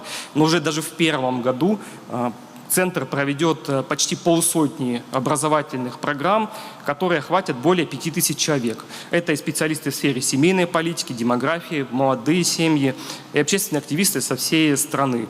И, конечно, очень рассчитываем, что по мере деятельности центра вы тоже сможете познакомиться с ним лично и поучаствуйте в его программах. Как итог и в завершении выступления хочу сказать, что только комплексная и межведомственная работа, и работа вместе с общественностью, с идейными заинтересованными людьми, представителями семейного сообщества позволит создать комфортные условия для молодых семей. То, что я перечислил сегодня, это первый взгляд такой общий на нашу работу, но мы понимаем, что ее нужно продолжать, и у нас целый набор новых мер, и понимая, что форум такой замечательный становится уже традицией ежегодной, предполагаю, что, вероятно, в следующем году Росмолодежь тоже получит такое приятное приглашение, и наш представитель, буду это или я, или кто-то еще, сможет вам доложить о новых мерах и результатах, которые мы реализуем в интересах наших замечательных, любимых семей. И самое главное, молодые люди перестанут сомневаться, выбирать между карьерой, досугом, развлечением и созданием семьи, потому что это не противоречие, а как раз-таки пример и опыт показывают, что только крепкая семья, опора дома, понимание, ради чего стоит жить, и беспокойство о судьбе своих детей как раз являются неотъемлемой причиной и условием для самореализации. Благодарю за возможность выступить. Всем продуктивной работы. Спасибо огромное. Вы знаете, у нас сегодня очень важный разговор, и у нас действительно победители проектов, и проекты, которые заявлены здесь. Да, и сейчас я обязательно дам, Андрей Игоревич, вам слово. Я хочу сказать о том, что очень важно, уходя с этой площадки, обменяться ресурсами нашими, информационными. Ваши программы поставить на наших ресурсах, наши на ваших, чтобы молодежь могла смотреть, что делаем мы, а вы могли бы показать то, что делаете вы, чтобы была вот эта информированность друг о друге более доступная, потому что не всем удобно, вот нам многодетным, мы иногда очень заняты для того, чтобы зайти на этот ресурс. А если вы нам позволите на наших ресурсах видеть эту информацию, мы будем благодарны. И второе, я бы очень хотела, чтобы все сегодня присутствующие о проектах, которые победили, взяли себе эту информацию от нас. Мы ее разошлем и в России, и в фонды разные, да, мы отправляем это все для государственных структур. Но, коллеги, давайте друг у друга меняться этим информацией, потому что проекты, которые работают по разным отраслям, они очень важны, может быть, и для вас будут инструментами новыми. Поэтому прошу всех обратить на это внимание, и буду рада этому сотрудничеству. И, конечно, Андрей Игоревич, вам слово. Да, Наталья Николаевна, если позволите, буквально несколько слов. Я как раз в продолжении вашей темы, идеи совместной нашей кооперации. Сегодня вот как раз в докладе Юрия Юрьевича неоднократно звучало и наше ведомство, Минтруд России. И как раз, пользуясь случаем, хотелось поблагодарить и все правительство. Как раз на примере Росмолодежи могу сказать, мы немало сделали за прошлый год вместе, помимо совместных приказов, методических рекомендаций. Я напомню, буквально недавно появился отдельный термин уже, спасибо депутатскому корпусу, Татьяне Викторовне, коллегам, термин «студенческая семья». Да. И дальше это нашло дальнейшее продолжение. В нашем как раз перечне того самого демографического меню из 10 пунктов, вот, которые я упоминал, появился 11 пункт, 11-я мера, как раз поддержка студенческих семей и выплата в размере 200 тысяч при рождении ребенка в студенческой семье. Совместная работа с Минздравом России. У нас также были подготовлены совместные метод рекомендаций с Минобрнауки России, Минтрансом, Минсельхозом, Минстроем. Ну, то есть мы всем правительством действительно вместе работаем. Конечно, фонд поддержки детей с Еленой Геннадьевной сегодня наверняка еще будут упоминаться темы продвижения, создания, развития инфраструктуры сети семейных МФЦ по всей стране. Работа с регионами. Вот тоже вижу представителей той самой группы компаний «Дело», которые ввели тот самый первый миллион за третьего ребенка, тоже здесь. И спасибо вам тоже за эту работу. То есть вот это, конечно, именно совместная кооперация может привести к огромным результатам нашим. Спасибо. Спасибо огромное действительно всему нашему правительству. Мы работаем, понятие студенческая семья. Мы сегодня очень много говорим о разных наших социальных группах. Нам сегодня нужно еще одну вещь с вами понять, что и молодая семья, она очень разная. Семья, которая только создала семью, нет детей, один ребенок, аспиранты — это студенты или это студенты. И еще очень важно обратить на мобильность и в информации, и в том, что мы доносим меры, и то, что мы даем.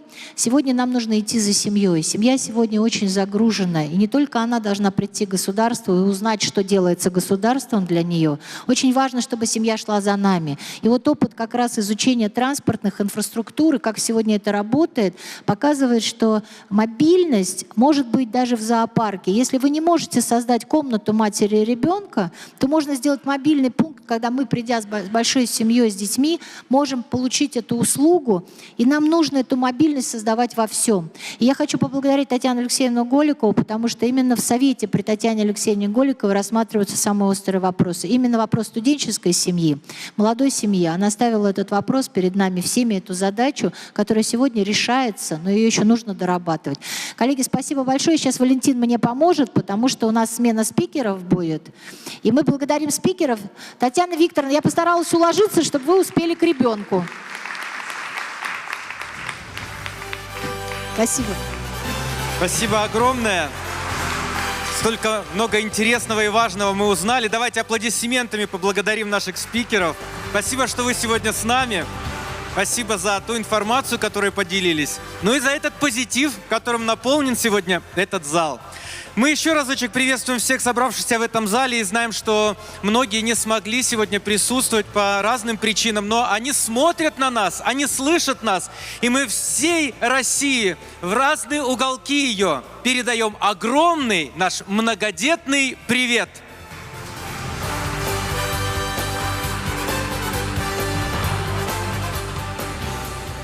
Ну, пока мы продолжаем нашу пленарную сессию, я вижу, что народ к нам подходит, а значит, нас становится больше. Ну, как и в многодетной семье, это хорошо.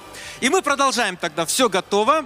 Дорогие друзья, сейчас для нас выступят представители экспертного и общественного сообщества. Они продолжат нашу дискуссию о поддержке семьи и демографической политики. Итак, под ваши бурные аплодисменты на сцену приглашаются Елена Юрьевна Семилева, заместитель руководителя администрации главы Республики Мордовия и правительства Республики Мордовия. Елена Юрьевна, прошу вас, занимайте место в кресле. На сцену приглашается Сергей Игоревич Рыбальченко, генеральный директор АНО Институт научно-общественной экспертизы, председатель комиссии Общественной палаты Российской Федерации по демографии и защите семьи. Сергей Игоревич, спасибо, что вы сегодня с нами. На сцену приглашается Наталья Игоревна Москвитина, президент и соучредитель фонда «Женщины за жизнь».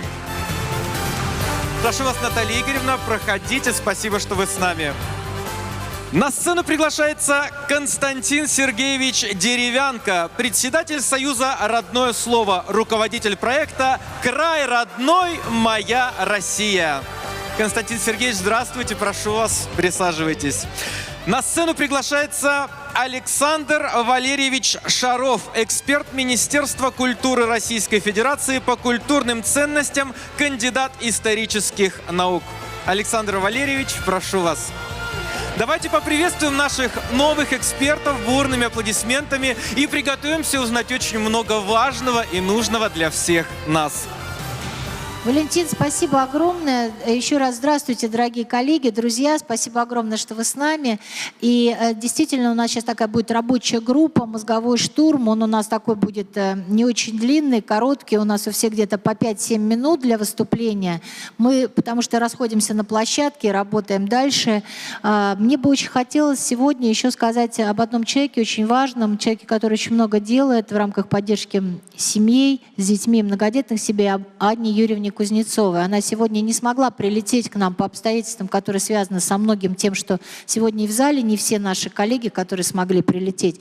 Анна Юрьевна всегда рядом, она нас слышит, помогает, и ей большое спасибо. И мы надеемся, что ее приветствие мы увидим у нас в напечатанном виде. То, что она нам хотела сегодня сказать, она нам обязательно передаст, и предложения, которые тоже есть.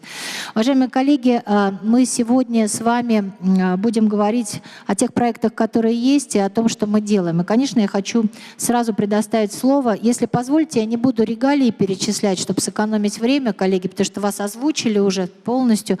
Я просто хочу сказать, что большой друг, человек, который, наверное, в нашей стране сделал для социальной политики огромные вообще шаги, с самых первых и до сегодняшнего дня. Помощник, друг, человек, который точно знает, погружен, всегда рядом. Это Сергей Игоревич Рыбальченко, председатель комиссии Общественной палаты.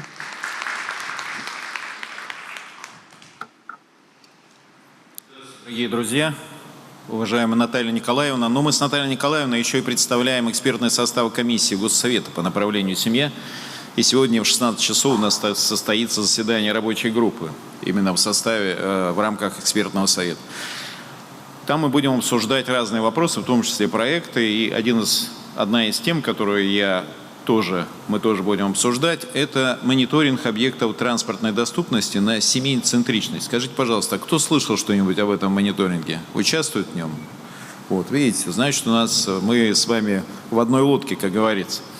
Вот, ну, прежде чем рассказать о мониторинге, я хочу поблагодарить Фонд поддержки детей в трудной жизненной ситуации, который уже несколько лет, много лет этот проект «Многодетная Россия» поддерживает, и благодаря которым мы собираемся и каждый год сверяем часы, что, собственно говоря, мы сделали для поддержки многодетности, для того, чтобы многодетных семей становилось больше. И здесь мы не миндальничаем. Вот Наталья Николаевна на Питерском международном форуме не миндальничала на секции по демографии. Она, как говорится, говорила все и по существу. Вот она смеется. Мне, конечно, было там... Нет, мне все было нормально. Мы все, конечно, говорили. Но мы говорили так, как надо. Я не буду сейчас так говорить. Но хочу поблагодарить Наталью Николаевну за то, что она ваши интересы всегда отстаивает. Как, собственно говоря, и я. И к вопросам того, а что мы поддерживаем, бедность или многодетность, мне кажется, мы должны подойти принципиально. Мы поддерживаем многодетность. Да, мы боремся с бедностью, но поддерживаем многодетность. Поэтому эти вопросы нам надо всячески пытаться разделять. Если мы не научимся их разделять, мы ту нашу главную задачу демографического развития страны не решим. Да, мы решим очень многие социальные задачи, но тот фундамент, который сейчас в названии звучит, многодетность как фундамент будущего России, мы не построим. Потому что многодетные семьи бывают и бедные, бывают и неблагополучные. Но здесь вот в основном собрались очень успешные многодетные семьи.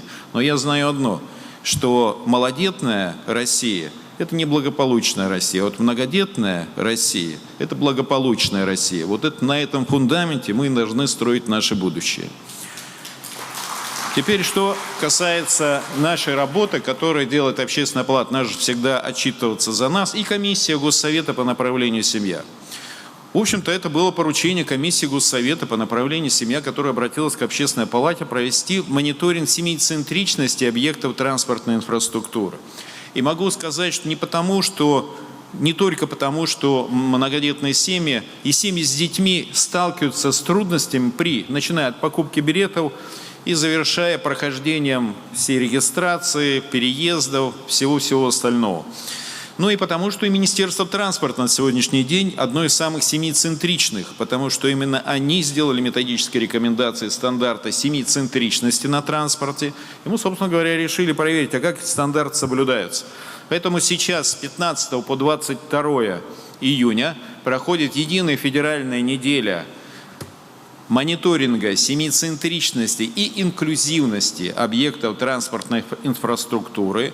На нашу просьбу Общественной палаты откликнулись 51 регион. Общественные палаты региональные организовали у себя эти проверки вместе с руководителями аэропортов, железнодорожных вокзалов, автостанций, морских и речных портов.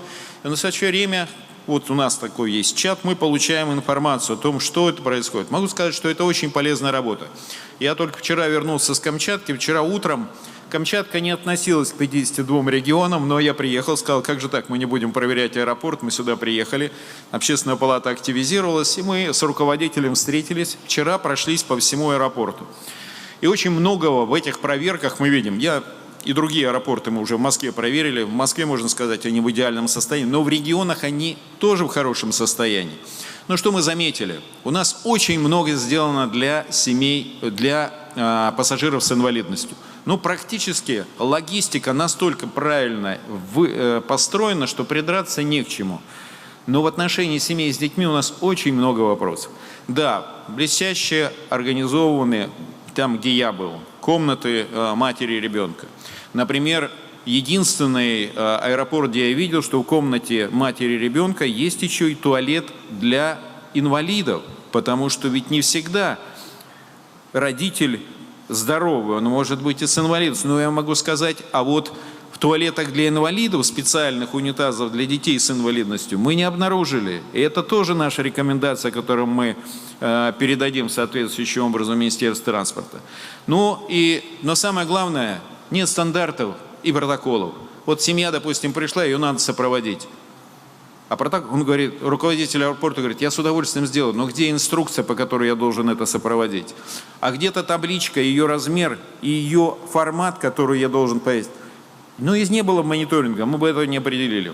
Но что хочу сказать, 37 регионов пока не присоединились к этому мониторингу, поэтому я знаю, что Наталья Николаевна очень заинтересована в том, чтобы этот мониторинг был. Она у меня просила чек-лист, просила, значит, я, естественно, ее выслал. У нас сейчас есть Яндекс.Форум, поэтому мы этот перечень регионов передадим, и если вы, возвращаясь, у кого-то будет желание принять участие в этом мониторинге и помочь нам его завершить, я с радостью вам передам, и мы создадим специальный чат, где мы эту работу проведем. Что должно быть результатом этого мониторинга, помимо того, что мы в Министерство транспорта отправим наши рекомендации? Ну, во-первых, я надеюсь, что после этого будет соответствующее письмо конкретно в каждый регион с теми замечаниями, которые мы выявили в процессе мониторинга. Во-вторых, мы хотим, чтобы те объекты, которые мы выделили, а именно игровые зоны, комнаты матери и ребенка, детские зоны, значит, туалеты пеленальные,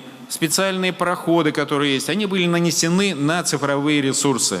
На Яндекс.Карты и 2GIS. Этого вполне достаточно. Пока что таких договоренностей нет, но это легко, в принципе, организовать, потому что у нас с ними есть контакт. Что надо делать дальше? Я считаю, что мониторинг семейцентричности, он должен быть проведен во всех сферах. Например, объекты культуры.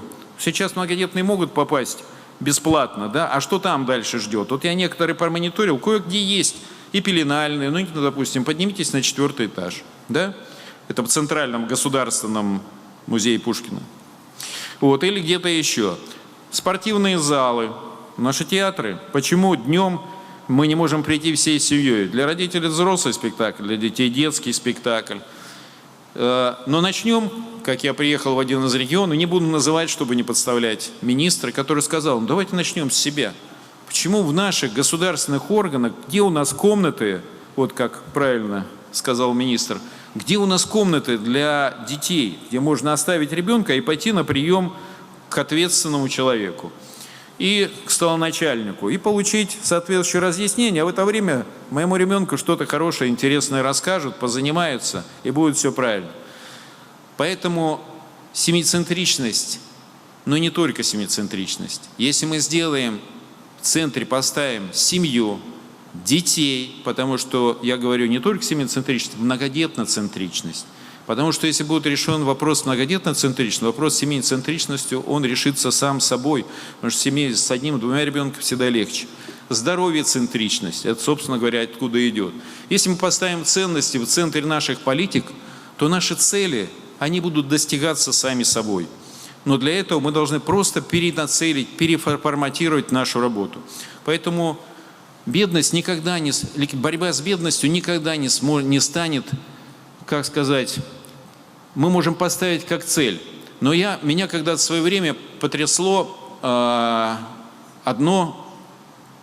один текст в Евангелии, где когда Иисусу омыли голову елеем, маслом, кто-то зароптал и сказал, давайте лучше бы мы продали масло и раздали деньги бедным. На что он сказал, бедные всегда будут вас сопровождать, а я не всегда буду с вами. И мне кажется, меня поразило, неужели не всегда бедные будут нас сопровождать? Я могу сказать, что неблагополучие будет всегда. Но мы должны, думая о стране, мы должны понимать, что если у нас не будет многодетных семей, то эта ценность, другие ценности, а это ценность общая для всех народов, наших религий, то другие ценности утратят свое существование через несколько поколений. Вот и все. Поэтому многодетность – это главная ценность. Вот эту ценность мы должны поддерживать. Спасибо. Сергей Игоревич, спасибо огромное. Ну, мы с вами много лет вместе, и мы такие большие друзья в том, что мы делаем. Хочу сразу комментарий сказать, что, вы знаете, я вообще считаю, что политика поддерживать людей, которые не способны что-то сделать или у них есть проблемы, сложности, это действительно социальная забота. Но поддерживать нужно еще больше тех, кто сегодня и делает, и рожает. Регионы, которые дают сегодня рождаемость, к сожалению, не имеют дополнительной поддержки, имеют только регионы, которые мы называем там, где есть зима. Это неправильно. Регионы, которые рожают, им нужна поддержка, потому что они готовы сделать еще больше, а люди там уже понимают, что они готовы рожать еще больше, потому что видят эту поддержку. Мы должны поддерживать всех тех, кто не может сам, но ориентироваться на тех, кто может и кто хочет, самое главное.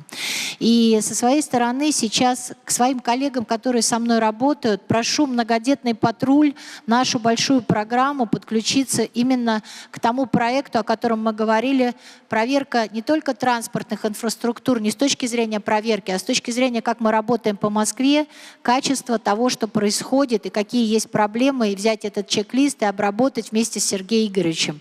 Поручение даю своим коллегам, с которыми работаем по организации, они меня слышат. А вот к своей большой многодетной российской семье хочу обратиться. Поддержите вы нас в этом мониторинге, и сделаем мы с вами многодетный российский патруль, который позволит нам с вами выявить и наши транспортные возможности и истории, и другие наши сферы культуры, образования, которые тоже могут улучшиться и быть качественными. Поддержите? Тогда мы сегодня получаем чек-лист. Ну, что-то как-то вы меня слабо поддерживаете, а за тех, кого нету. Спасибо. Давайте это сделаем. Вы знаете, в Москве это очень хорошо работает. Я благодарна всем нашим министерствам, потому что мы вот проходим, например, игровые площадки, там, ну, во дворах, все, территориальные органы нас тут же поддерживают. Мы пишем не претензию, а мы показываем, помогаем им увидеть там, где есть сегодня сложность, совместно ее решить. Позвольте мне предоставить слово Елене Юрьевне Семелевой. Елена Юрьевна, пожалуйста, ваши 5 минут. Вы нам очень ценны. Спасибо, что вы приехали. Знаю, что плотный график. Надеюсь на вашу поддержку и в дальнейшем. Да. Добрый день, уважаемые присутствующие. Разрешите поприветствовать вас от Республики Мордовия. Я являюсь государственным служащим, но еще мамой 2 подростков, поэтому не теряю надежды стать ближе к вашему сообществу и перейти в статус многодетных. Но, тем не менее, моя основная работа заключается в отработке, поиске как раз общественных проектов, создании общественных проектов, которые на территории республики помогут абсолютно разным категориям семей, и не только семей, разным категориям граждан. Поэтому вкратце хотелось бы остановиться на наших практиках, которые реализуются непосредственно у нас. Когда мы говорим про экономический вызов, вообще говорим про рождаемость, наверное, здесь все-таки вопрос обстоит не сколько нужно денежных средств дать семье для того, чтобы не ухудшилось ее семейное положение при рождении детей, а все-таки посмотреть, какую инвестицию в человеческий капитал каждый из нас может дать для того, чтобы семья стала либо многодетной, либо вообще появился просто ребенок в каждой семье. В республике у нас действует порядка 40 региональных мер поддержки. Конечно, мы полностью исполняем обязательные меры, указанные в указе президента, но индексируем материнский капитал с каждым годом. Но все-таки, наверное, хотелось бы остановиться на комфортных мерах поддержки и созданию социальной инфраструктуры, потому что, на наш взгляд, это все-таки одна из самых важных мер поддержки, которые стимулируют рождаемость и многодетность в том числе. Значит, в Республике Мордовия у нас действуют группы продленного дня, и также у нас появилось семейное такси. Что это за транспорт? Это 7-местные автомобили, которые предоставляют 3 автомобильных детских кресла. Тарификация установлена, она фиксирована и составляет порядка 183 рублей. Если это до 3 километров, у нас идет передвижение по республике. Да, понимаю, что республика компактная, у нас всего 770 тысяч населения, но тем не менее, такая мера поддержки пользуется на сегодня очень большим спросом и рассматривается возможность расширения нашего автопарка. Соглашусь с Сергеем Игоревичем, когда он сказал, что нужно, наверное, начинать прежде всего с себя. И вот та комната матери и ребенка находится в администрации главы и правительства Республики Мордовия. И пока у нас семьи с детьми, родители приходят на мероприятия, важные мероприятия, где они предлагают свои инициативы, либо получают награды, дети находятся под присмотром в здании правительства. И это очень важно. Хотелось бы сказать, что также у нас существует мера поддержки, это питание, школьное питание для всех многодетных бесплатное. Это тоже еще одна мера, которая у нас была введена Артемом Алексеевичем, главой республики, когда мы начали прорабатывать меры поддержки наших семей. Если говорить про корпоративные и демографические стандарты, Да, в Республике Мордовия также эти предприятия, крупные компании идут в ногу с нашими и инициативами, с нашими предложениями. Отмечу несколько таких. Конечно, до 1 миллиона рублей в поддержку при рождении ребенка мы не дошли, но за третьего и последующих есть предприятия, которые выплачивают 500 тысяч рублей. И мы им очень сильно благодарны. Несмотря на финансовую меру поддержки, естественно, есть и те меры, которые не требуют таких затрат. Это предоставление либо отпуска дополнительных дней, предоставление путевок и так далее. Если говорить про жилищный вопрос, Артем Алексеевич также очень много уделяет этому внимания, глава республики. И в нашем регионе, наверное, в одном из первых, может быть, являемся даже лидерами, когда за рождение 4-го ребенка ипотечный кредит погашается полностью. Новая мера, которая введена уже в этом году, это предоставление квартир в социальный найм для работников бюджетной сферы. Именно бюджетной сферы, мы ее выделили как самую незащищенную. Что это такое? Когда аренда квартиры составляет от 800 до 1600 рублей в месяц. Если рождается 3 и более детей, соответственно, можно выкупить данную квартиру за 0,1% от стоимости непосредственно приобретения квартиры. Если говорить про смену репродуктивного поведения, сейчас очень много мы говорим про репродуктивное долголетие. Да, есть такое понятие, но все-таки, несмотря на это, нужно начинать непосредственно с подрастающего поколения и следить за своим репродуктивным здоровьем и учить наших детей все-таки с самого раннего возраста. В республике действует такой проект, который называется «Репродуктивный выбор молодежи». Что это такое? Мы полностью переформатировали работу детских гинекологов с девочками-подростками.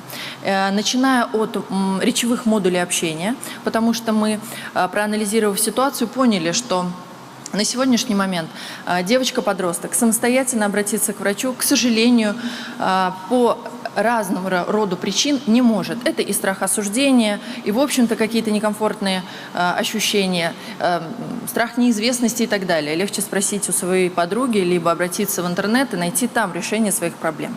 Когда мы поняли, что это есть, мы полностью пересмотрели работу детских гинекологов, и это дало свой результат. Сейчас, на сегодняшний момент, детский гинеколог может оставить свой мобильный даже номер девочки-подростку для того, чтобы она не искала решение каких-то своих проблем в интернете и у других, а позвонила и могла уточнить. Естественно, соблюдая все нормы законодательства по приему несовершеннолетних детей, но, тем не менее, такая опция есть. Также мы не обошли стороной мальчиков, потому что понимаем, что репродуктивное здоровье мужского населения также важно. И у нас появились QR-коды самообследования с последующим направлением мальчиков на углубленную уже более либо прием детского уролога, что также проявляет интерес ребенка к своему здоровью. И мы надеемся, что, развивая его и дальше, мы таки придем к тому результату, который перед нами всеми стоит. Это сохранение как можно дольше репродуктивного здоровья. Но это не все, потому что, говоря о подростках, все-таки мы забываем и о культуре семейного поведения, а где она формируется? С самого раннего возраста, в детских садах. Поэтому в республике у нас действует новый образовательный модуль, который разработан нашими также методологами, и он формирует именно семейную культуру. То есть это определенного рода чтение книг, ролевые игры, те, которые были ранее, это дочки-матери, возврат к тому, что помогает определить, а какие роли в семье такие есть какие роли в семье должен знать ребенок, что делает мама, что делает папа и так далее. На сегодняшний момент это абсолютно везде внедренная наша образовательная программа и охватывает более 6 тысяч детей. Если говорить о более следующем, таком информационном поле, мы создали, так как Республика Мордовия является многонациональной республикой и преобладает народ у нас, и 2 языка есть, терзианский и макшанский, мы являемся национальной республикой, самой близкой к центру, к столице. У нас появились стикер-паки, многодетные стикер-паки на эрзианском и макшанском языке, которые внедрены на сегодняшний день в мессенджере Макс. И таким образом мы тоже нативно рассказываем о многодетности и популяризируем в своей среде это. Про работу с агентством стратегических инициатив, да, мы очень плотно взаимодействуем. Я являюсь региональным сервисным уполномоченным на территории. И когда ОСИ приезжает в регион, проводит свои стратегические сессии, вот здесь мы и вырабатываем новые какие-то идеи и предложения, и обязательно с участием наших семей. При главе Республики Мордовия у нас действует семейный совет, туда входят только семьи, и на периодической основе мы встречаемся для того, чтобы получить обратную связь по тем мерам поддержки, которые органы власти вводят. Потому что без обратной связи понять о результативности той или иной меры поддержки, к сожалению, нельзя. И это практика, которую мы предлагаем рассмотреть каждому региону, потому что она дает свой огромный эффект.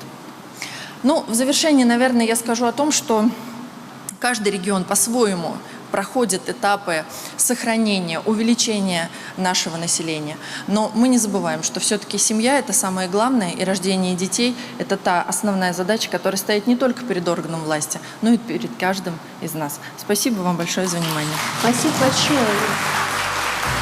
Елена Юрьевна, спасибо огромное. И мы уверены, что те практики, которые у нас сегодня есть, вы тоже посмотрите. И возможно, что мы выработаем еще совместные проекты. Спасибо огромное.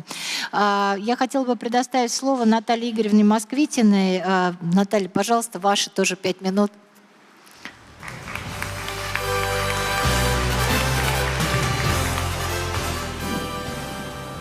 Спасибо большое, Наталья Николаевна. Я хочу вам выразить слова благодарности, потому что вы, конечно, ну, не знаю, насколько это корректно прозвучит, вы как асфальтоукладочный каток в этой теме, и все в России вас знают именно как флагман многодетности. И сейчас, конечно, это тема номер 1, и я вам желаю здоровья и всяческого преуспевания, потому что вы мотивируете людей реально не бояться многодетности. Спасибо. Я, конечно, не такая многодетная, я мало многодетная, у меня детей 4, но всегда мечтала... Ну, я искренне считаю, что это мало детей, потому что я всегда считала, что у меня должно быть детей в 2 раза больше. Но так случилось в моей жизни, но я по-прежнему мечтаю, что в моей семье будет +1. И это вот настоящая женская мечта. Я хочу, чтобы у каждого из вас... тоже была такая мечта, но она была реализована, потому что просто мечтать этого мало. Вот, тут в основном женский состав немного, тут на первом ряду мужчины, но давайте не простаивать, демография сама себя не сделает. В общем, я считаю, что счастье, конечно, напрямую зависит от количества детей, и примерно до 45 лет, ну, до 49 у нас официально возраст фертильный, но вот до этого возраста, там, 45-49, вы вот этот сундук сокровищей набиваете сокровищами, вы планируете детей, рожаете их, воспитываете, а потом все преференции, дети вырастают, начинают с вами общаться, сидят на кухне, это все уже наступает, когда вы уже, с одной стороны, родить не можете, а там уже внуки поспевают, потому что первые дети, они начинают вам рожать. Вот у меня первой дочери 20 лет, она студентка, и вот что я могу сказать вообще абсолютно спокойно, то, что все мои дети планируют семью многодетную. И само по себе это не происходит, вот эта атмосфера многодетности, когда мы действительно очень смелые, в наших семьях вот циркулирует любовь. Этого сложно достичь в семье однодетной и двухдетной. Хотя, конечно, это и там достижимо, но просто сложнее. Вот. Всем желаю не останавливаться на достигнутом. Вот, пожалуйста, давайте нашу страну поднимать. Если посмотреть статистику, сколько же детей желает наша молодежь, то она очень обнадеживающая. Наши молодые люди, 44% из них мечтают о семье многодетной. Это очень классно. Если посмотреть вообще на всю когорту людей детородного возраста, то 53% людей мечтают о семье многодетной. И вот мы спросим, и где же это все? Потому что ну, как будто бы вот мы, многодетные, в нашем сообществе пребывают те, которые, ну, вот уже там за 35, они рожают там своих 5-х, 6-х, 7-х, вот, ну, вот эти вот смелые люди, они еще увеличивают свои семьи. А вот как раз молодежь не заходит в рождение первых детей. Вот они все время это откладывают, и я часто общаюсь с подростками на своей кухне. Дети у меня как бы про одно, а их окружение совершенно про другое. И, ну, простой разговор там в час-два у нас за столом, где, ну, как на витрине видно всех детей, видно нашу семью, видно наши ценности. Это сделает больше, чем, ну, я не знаю, какие-то циркуляры там спущенные сверху. Вот когда мы говорим, что 44% нашей молодежи мечтают о многодетности, и смотрим, кто же решается на третьего ребенка, я еще с Общественной палаты Российской Федерации, я заместитель Сергея Игоревича Рыбальченко, проехала 20 регионов, проверяя женские консультации. Я понимаю, что у нас сбивка этой темы происходит на ценностном уровне. Проверяю женские консультации, я прохожу путь беременной женщины. Я говорю в регистратуре: здравствуйте, я беременна. Собственно, я не говорю, что я хочу сделать, сохранить ребенка или беременность прервать. Но вот в этот момент происходит, знаете, как вот эта загрузка системы, так грузится эта картинка сверху, потому что принять меня день в день, хотя бы даже младшим персоналом, это барьер. И нередко предлагают прием через 2 недели. Но 2 недели – это время, которое будет упущено. Если я сейчас в положении, то я могу за эти 2 недели пойти в частную клинику и отказаться от своего ребенка, беременность прервать. Вот этот ценностный ряд по-прежнему, к сожалению, в нашей стране живуч. И окружение вокруг женщин, которые ребенка ждет. Я вижу, вот многие машут головой, многие это подтверждают. Как только ты приходишь и говоришь своим близким, это не обязательно отец ребенка, муж, это может быть и мама, и папа, и это может быть коллектив на работе, что ты ожидаешь ребенка, тут начинаются непрошенные советы.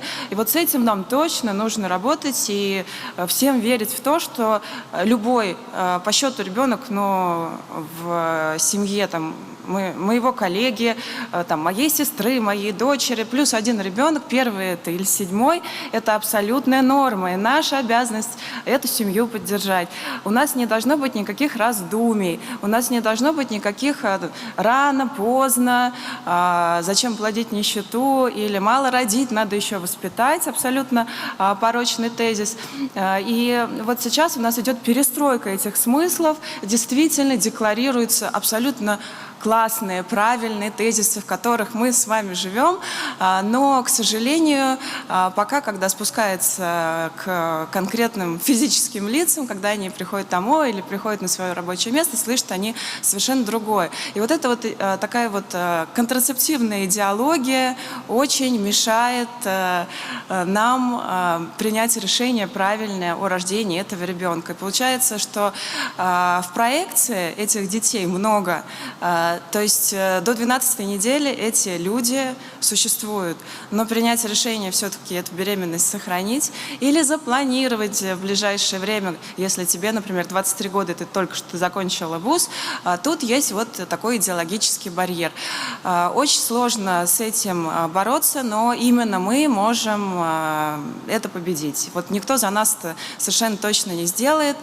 Нам нужно не бояться говорить про это, когда мы слышим о том, что, ну, наверное, сначала надо подкопить денег или увеличить квартиру, или ставка по ипотеке какая-то другая, но не жилплощадь, деньги и карьера на первом месте для того, чтобы родить 3-го ребенка, а ребенок и для него все остальное. Многодетная мать и многодетный отец в очередной раз, беря на руки своего ребенка, может сделать намного больше, нежели он отец 1 или 2 детей. Потому что перспективы открываются совершенно другие, и воля к жизни совершенно уникальна. Желаю вам всем стать много-много детными. Спасибо большое, Наталья Игоревна. Спасибо огромное. Вы знаете, мы говорим о проектах, говорим о проблемах. Конечно, здесь сидят люди, у которых много-много детей, и нам нужно учиться друг у друга. Вы знаете, мы очень много делаем всего хорошего, и многое можем привнести. Очень хочется, чтобы то, что мы делаем, доходило до тех институтов, которые это могут применить. И вы знаете, очень радует, что когда мы говорим о некоммерческом секторе, бизнесе, государстве, мы объединяемся. И мне безумно повезло, я вхожу в совет при президенте Российской Федерации по русскому языку и литературе, и там я познакомилась с удивительными людьми, удивительной программой, которая для меня стала откровением. Я вот столько лет, а можно сказать 30 лет занимаюсь социальной политикой, так давно, да, вот, и встретила человека, который создал уникальный для меня вот проект, который связан и с сегодняшним, и с завтрашним днем. Проект, который объединяет семьи, объединяет малую родину, объединяет Россию. Я хочу предоставить слово Константину Сергеевичу Деревянко, председателю Союза «Родное слово», руководителю проекта «Край родной. Моя Россия».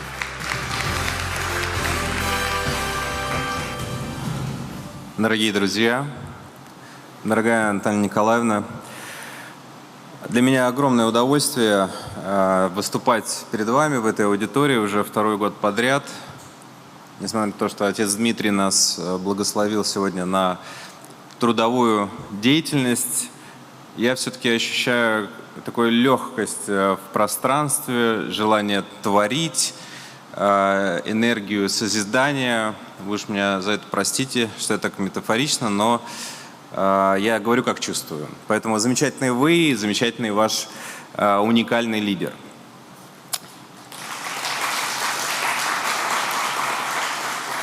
Я представляю организацию «Родное слово», которая уже не одно десятилетие реализует сложные масштабные образовательные и воспитательные проекты. Наверняка вы слышали о портале «Грамота.ру», который я также возглавляю, направленный на поддержку русского языка, на формирование, воспитание и развитие речевой культуры в нашем обществе. Но сегодня я, когда думал о том, о чем хотелось бы порассуждать, я подумал, что, наверное, одна из самых важных тем, которые меня очень волнуют, заключается в том, как трансформировать ту теоретическую рамку, заложенную в наших указах президентских, различных постановлениях, документах, связанных с традиционными ценностями, семейными ценностями, как это конвертировать в практическую, в реальную деятельность. Я говорю в первую очередь, конечно, в сфере воспитания. Ведь если говорить о практике, то важно не просто формально реализовать то, что мы хотели бы привить нашим детям. Важно реализовать это так, чтобы дети сами привили это себе в результате той или иной практической деятельности, творческой деятельности. И в этом смысле, когда мы говорим о патриотизме, о семейных ценностях, то должна проводиться такая очень комплексная, системная, тонкая работа, которая прошивает содержание наших учебников, учебных материалов, различных образовательных курсов, программ, той деятельности, которая за пределами школы находится в культурных учреждениях, ну и, конечно, непосредственно в семье, и которая сопровождается определенными силами и приводит к действительно эффективному практическому результату. В этом смысле мы с Натальей Николаевной сошлись, я думаю, в первую очередь на том, что мы люди дела, люди практики. И мы как будто бы стоим на стыке государства, общества, наших детей, семей, родителей и помогаем, объединяем, вот даже то, о чем сегодня Наталья Николаевна говорит, мы собираем предложения, транслируем их наверх. Здесь, с одной стороны, обеспечиваем определенный фильтр этих предложений, и с другой стороны, умеем доносить до государства для того, чтобы слышали и помогать в этом смысле государству в реализации той государственной политики, которая сегодня декларируется. И вот мы запустили в 2017 году проект «Край родной. Моя Россия». Он стартовал в Югре. Недавно с Натальей Николаевной мы проводили совместный большой форум в Югре, моя Югра, край, в котором я живу, с участием главы региона, где мы уже увидели за 7-8 лет накопленную реальную практическую деятельность. Действительно, проект получился уникальным, проект получился таким только потому, что он изначально создавался с участием семей, педагогов и непосредственно детей. Я всегда считал и считаю, что дети – это главные акторы любого образовательно-воспитательного процесса, несмотря на то, что мы их обучаем и мы их воспитываем, мы их часто не слышим. Мы часто пытаемся им запретить, вот это вот не надо делать, в компьютер, значит, не смотри, хотя сами с самого детства компьютеры им даем.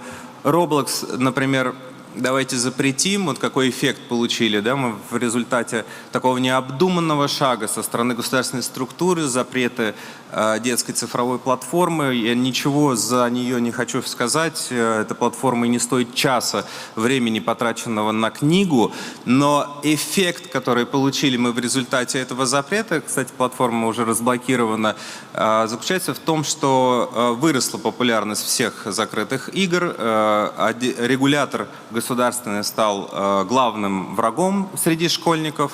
Ну и, в общем, дети все прекрасно, начиная с самых малых лет, быстро осознали, что такое VPN и как обходить запреты. И думаю, что такая политика и такие инструменты, они, конечно, не работают. В большей степени необходимо направлять нашу деятельность на созидание. Мы в рамках программы «Край родной, моя Россия» для разных регионов, она сейчас запущена в Москве, в Дагестане, в Югре, на Ямале, запускается еще в целом ряде регионов. Вот с этого года будет запущен большой запуск в Донецкой Народной Республике, в следующем году и в других территориях. И он направлен именно на то, что дети создают с родителями, с семьями творческие работы, творческие поделки, панорамы родного края. Через эту мелкую моторику они приобщаются к культурным, природным символам. И именно эта мелкая моторика, она формирует определенные когнитивные связи, которые влияют на рост интереса к чтению, к посещению культурных учреждений, музеев и так далее. Думаю, что отдельно можно будет потом подробно с этим ознакомиться. Интересно, что программа, которая предварила федеральный государственный проект, реализуемый сейчас по поручению президента по внедрению курса истории нашего края, сейчас во всех школах он внедряется с 5-7 класса, показал, насколько эффективнее может быть эта деятельность, когда она начинается, начиная буквально с дошкольного возраста. Сейчас вот во всех регионах запускается этот курс. Государство начинает приходить к тому важному постулату, о котором говорил академик Лихачев, что любовь к большой стране начинается с любви к своему дому, семье, к своей малой родине. Конечно, нужно начинать именно с этого, и таким образом мы, естественно, подведем все наше общество к пониманию того, что такое наша многонациональная, многоконфессиональная, многоязычная, удивительно богатая, огромная страна. Мы также принимаем участие в реализации проекта по созданию учебников истории нашего края. Проект, которым больше всего мы гордимся, это история Донбасса и Новороссии. Это отдельный специальный проект, созданный по поручению президента. И у нас на нашем практическом уровне удается выстроить как раз бесшовную систему, которая на уровне отдельных регионов показывает, как можно сопровождать детей, как можно сопровождать семьи через контент, связанный с малой родиной. Мы приходим к большой стране, и мы на самом деле обеспечиваем стимул для культурного развития и обучения во всех предметах. Ну и не забываем про семейное чтение, уже подробно здесь не буду на этом останавливаться. Мы все знаем проблему, которая с этим связана, и все считаем, что необходимо работать в этом направлении. И вот, пользуясь случаем, мои коллеги попросили меня анонсировать удивительный проект. Наталья Николаевна, прямо чрезвычайно рад и горд, что мы уже на этом форуме объявим совместную инициативу. Это творческий конкурс. Подобные конкурсы уже проходят у нас в разных регионах, а теперь мы впервые на цифровой платформе «Край родной КРРФ», конкурс КРРФ, вместе с Ассоциацией многодетных семей, с форумом «Многодетная Россия» запускаем конкурс «Моя семья, моя Россия». Вы можете, приглашаем всех к участию. Он будет реализован в 5 разных номинациях. Вы здесь все увидите. И подать заявку можно до 10 октября 2026 года. Но в дальнейшем мы и поздравим, и проведем большие мероприятия, и сделаем, наверное, отдельный творческий фестиваль, экспозицию, выставку, посвященную этому. Ну, в общем, отчитаемся. И я уверен, что все вы получите удовольствие, потому что это будет такой совместный, общий, семейный, творческий процесс, ну а конкуренция в определенном смысле будет стимулировать наших детей. Спасибо. Спасибо большое. Константин Сергеевич, я сейчас тоже обращаюсь к своим большой многодетной семье. Я прошу вас всех принять участие в этом конкурсе, потому что наша с вами любовь к родине, к малой родине, как мы научим наших детей любить эту родину, во многом зависит от нас. Вот у меня там есть группа поддержки. Будем участвовать? Где там молодые люди у нас? Ура! Вот, видите, молодежь говорит, дети говорят за нас. Это первое. А второе, я вот сейчас как раз Елене Геннадьевне говорила, Константин Сергеевич, о том, что когда сейчас идет подготовка, как раз фонд «Дети в трудной жизненной ситуации» делают свой уникальный форум. И я думаю, что показать то, что уже сделано, проекты, и, может быть, какую-то часть, было бы очень хорошо сконсолидироваться, потому что это действительно прекрасная площадка. Елена Геннадьевна, я хотела бы нас с вами объединить в этих усилиях. Наталья Николаевна, с удовольствием, Константин, мы вас приглашаем на наш форум. Он состоится 23-25 сентября. Мы обязательно пришлем официальное предложение. С Натальей Николаевной отработаем и проговорим, на какой площадке будете участвовать. Большим удовольствием. Спасибо огромное.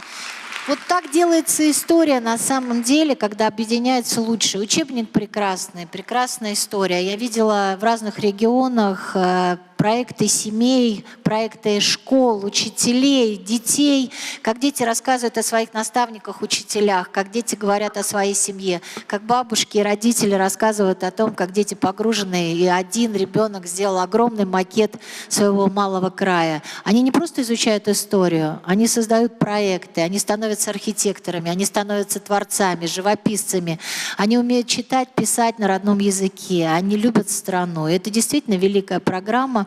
И в учебниках должны появляться новые страницы. И для меня очень важно, видя ваши проекты, объединять их и доносить до тех людей, которые сегодня создают, особенно такие серьезные, массовые, такие информационные вещи, глобальные, чтобы в них попадала та история, то величие нашей страны, которое у нас с вами исторически есть, то, что мы сегодня создаем, и что будет в будущем. И я тоже хочу представить большого друга, человека уникального, который занимается, наверное, одним из самых таких благородных. Он говорит, в большом проекте без молитвы нет побед.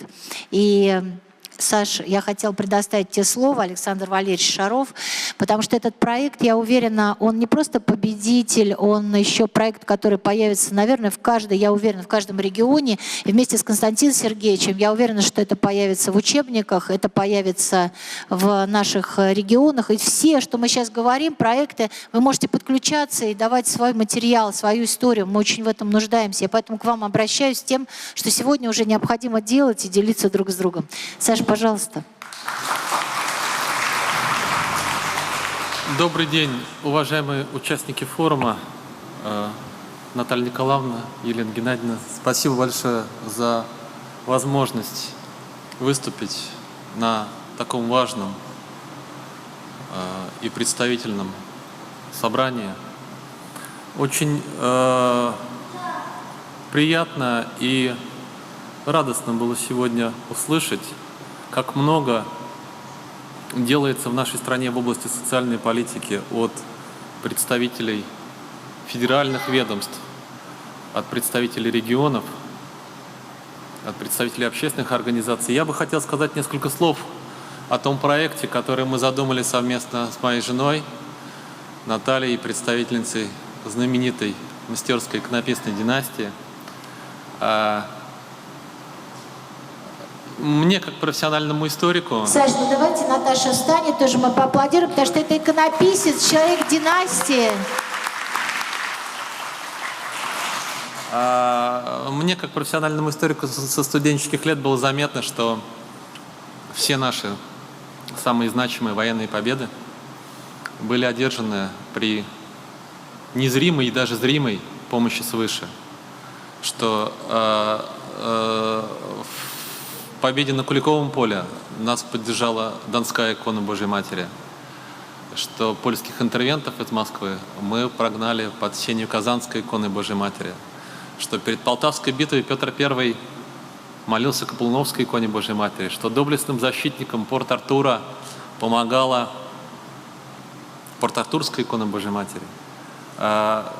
И удивительный факт, который я сам узнал совсем недавно, что первый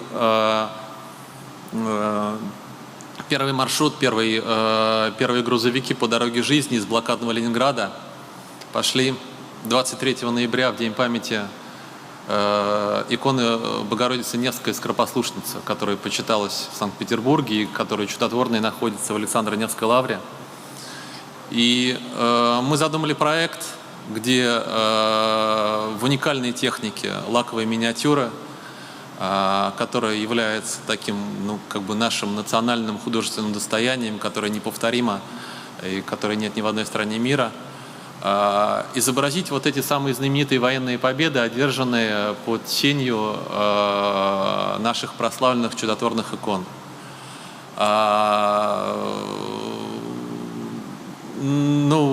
Нами было совместно с художниками самых крупных центров лаковой миниатюры, художников Палеха, Мстёры, Холле, Федоскина, разработана целая серия больших лаковых панно. То есть сейчас это уже не совсем миниатюра, это довольно большие произведения, которые рассчитаны все-таки на экспонирование в музейных и выставочных пространствах.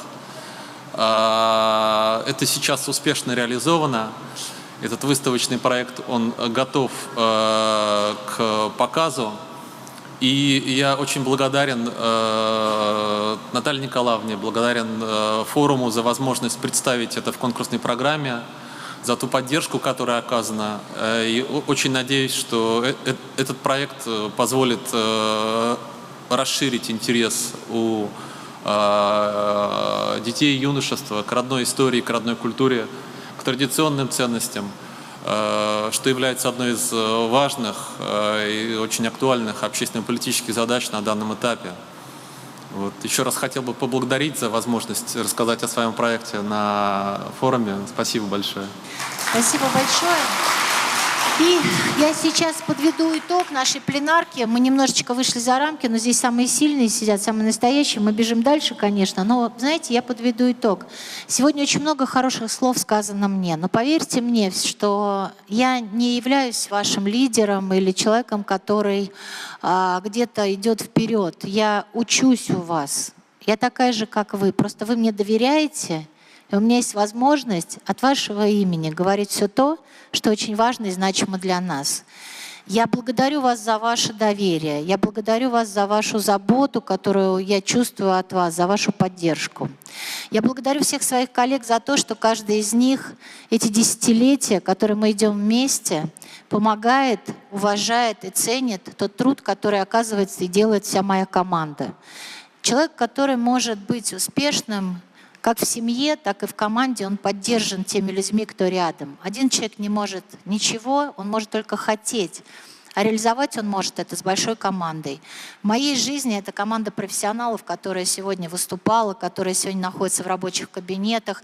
Это представители власти, представители министерств, ведомств. Это люди, у которых я училась, учусь. Это мои учителя в учебных заведениях. Это моя команда, которая каждый день совершенствует и создает то, что мы сегодня с вами видим, и этот форум в том числе. Это люди, с которыми я общаюсь в регионах. Это вы, мои любимые, родные семьи. И каждый из вас — это человек, который в меня вложил то, что во мне есть хорошее, доброе, светлое, то, что я знаю и умею. И, конечно, мне очень хочется сегодня сказать, что у нас очень много вопросов. Я не люблю слово «проблемы». У нас есть слово «вопросы».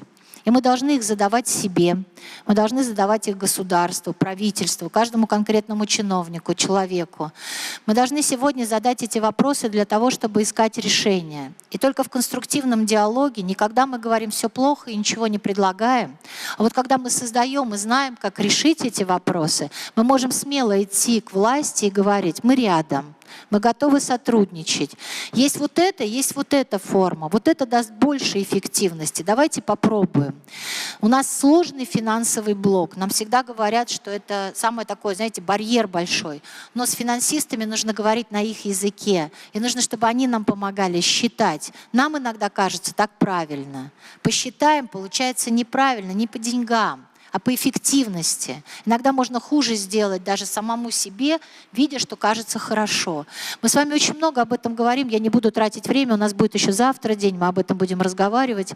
Но я хочу сказать, что в этом зале сидят люди, которые присоединились за эти годы к нам. И по каждому направлению, о чем мы говорили, труд, занятость, материально-техническая база, пособие, компенсации, малоимущность, нуждаемость, бедность, демография, здесь сидят профессионалы. Но есть люди, которых иногда не видно, не слышно, но они создают уникальные проекты, и это вы.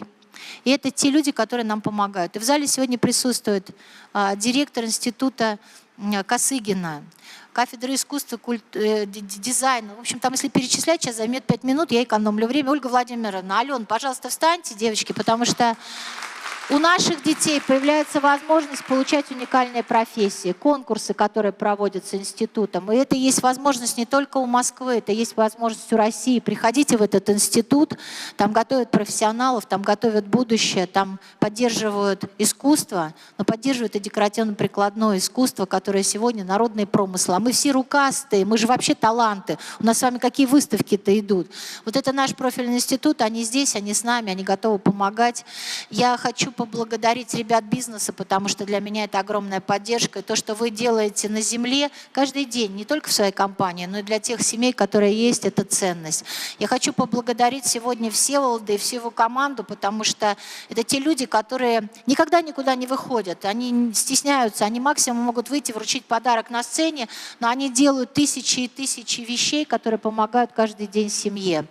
И вы знаете, для меня ценность, что здесь сидят люди, которые своими руками возрождают, сохраняют культуру России, возрождают предметы, учат нас любить все русское. И здесь большой, прекрасный наш тоже друг, представитель огромного русского такого стиля, мебель, ремесленничество, воссоздание мебели русской. Это все наши традиции, это еще возможность наших детей руками создавать и сохранять историю страны.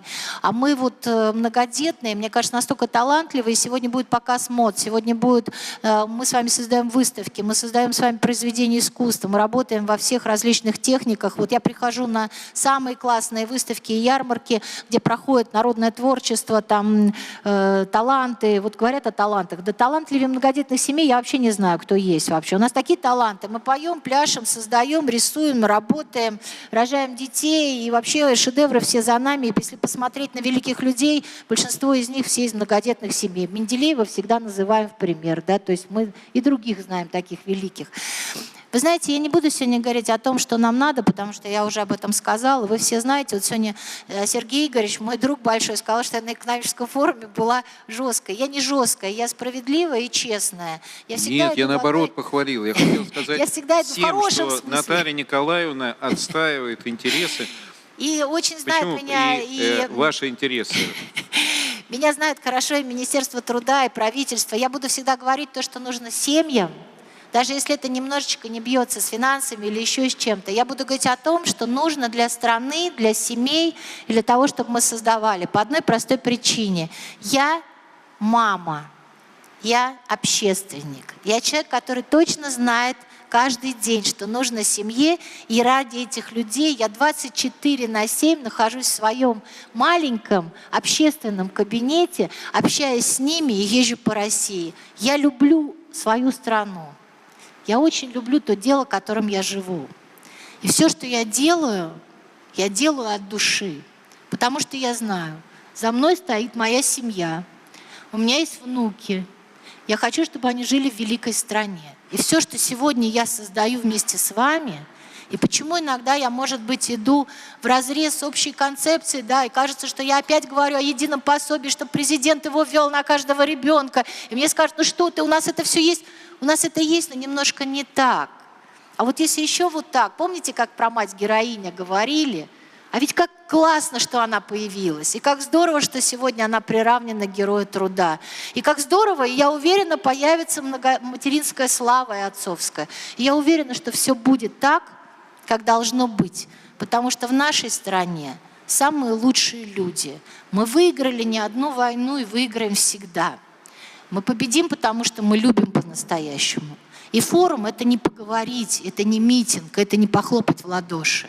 Форум — это объединить наше с вами уже сделанное, показать другим, как мы можем это делать, позвать тех, кто еще не стал такими, как мы, чтобы они пришли и поверили, что большая семья — это не только трудности, это правда, это трудно, но это великое счастье и благо. И это ценность, и это инвестиции. Инвестиции в себя, в свою семью, в свою страну. Я вас люблю, и мы продолжаем работать. Спасибо, что вы с нами. Благодарим наших спикеров. Спасибо за то, что вы с нами сегодня, что поделились очень важной, полезной информацией. Было очень интересно. Спасибо вам огромное.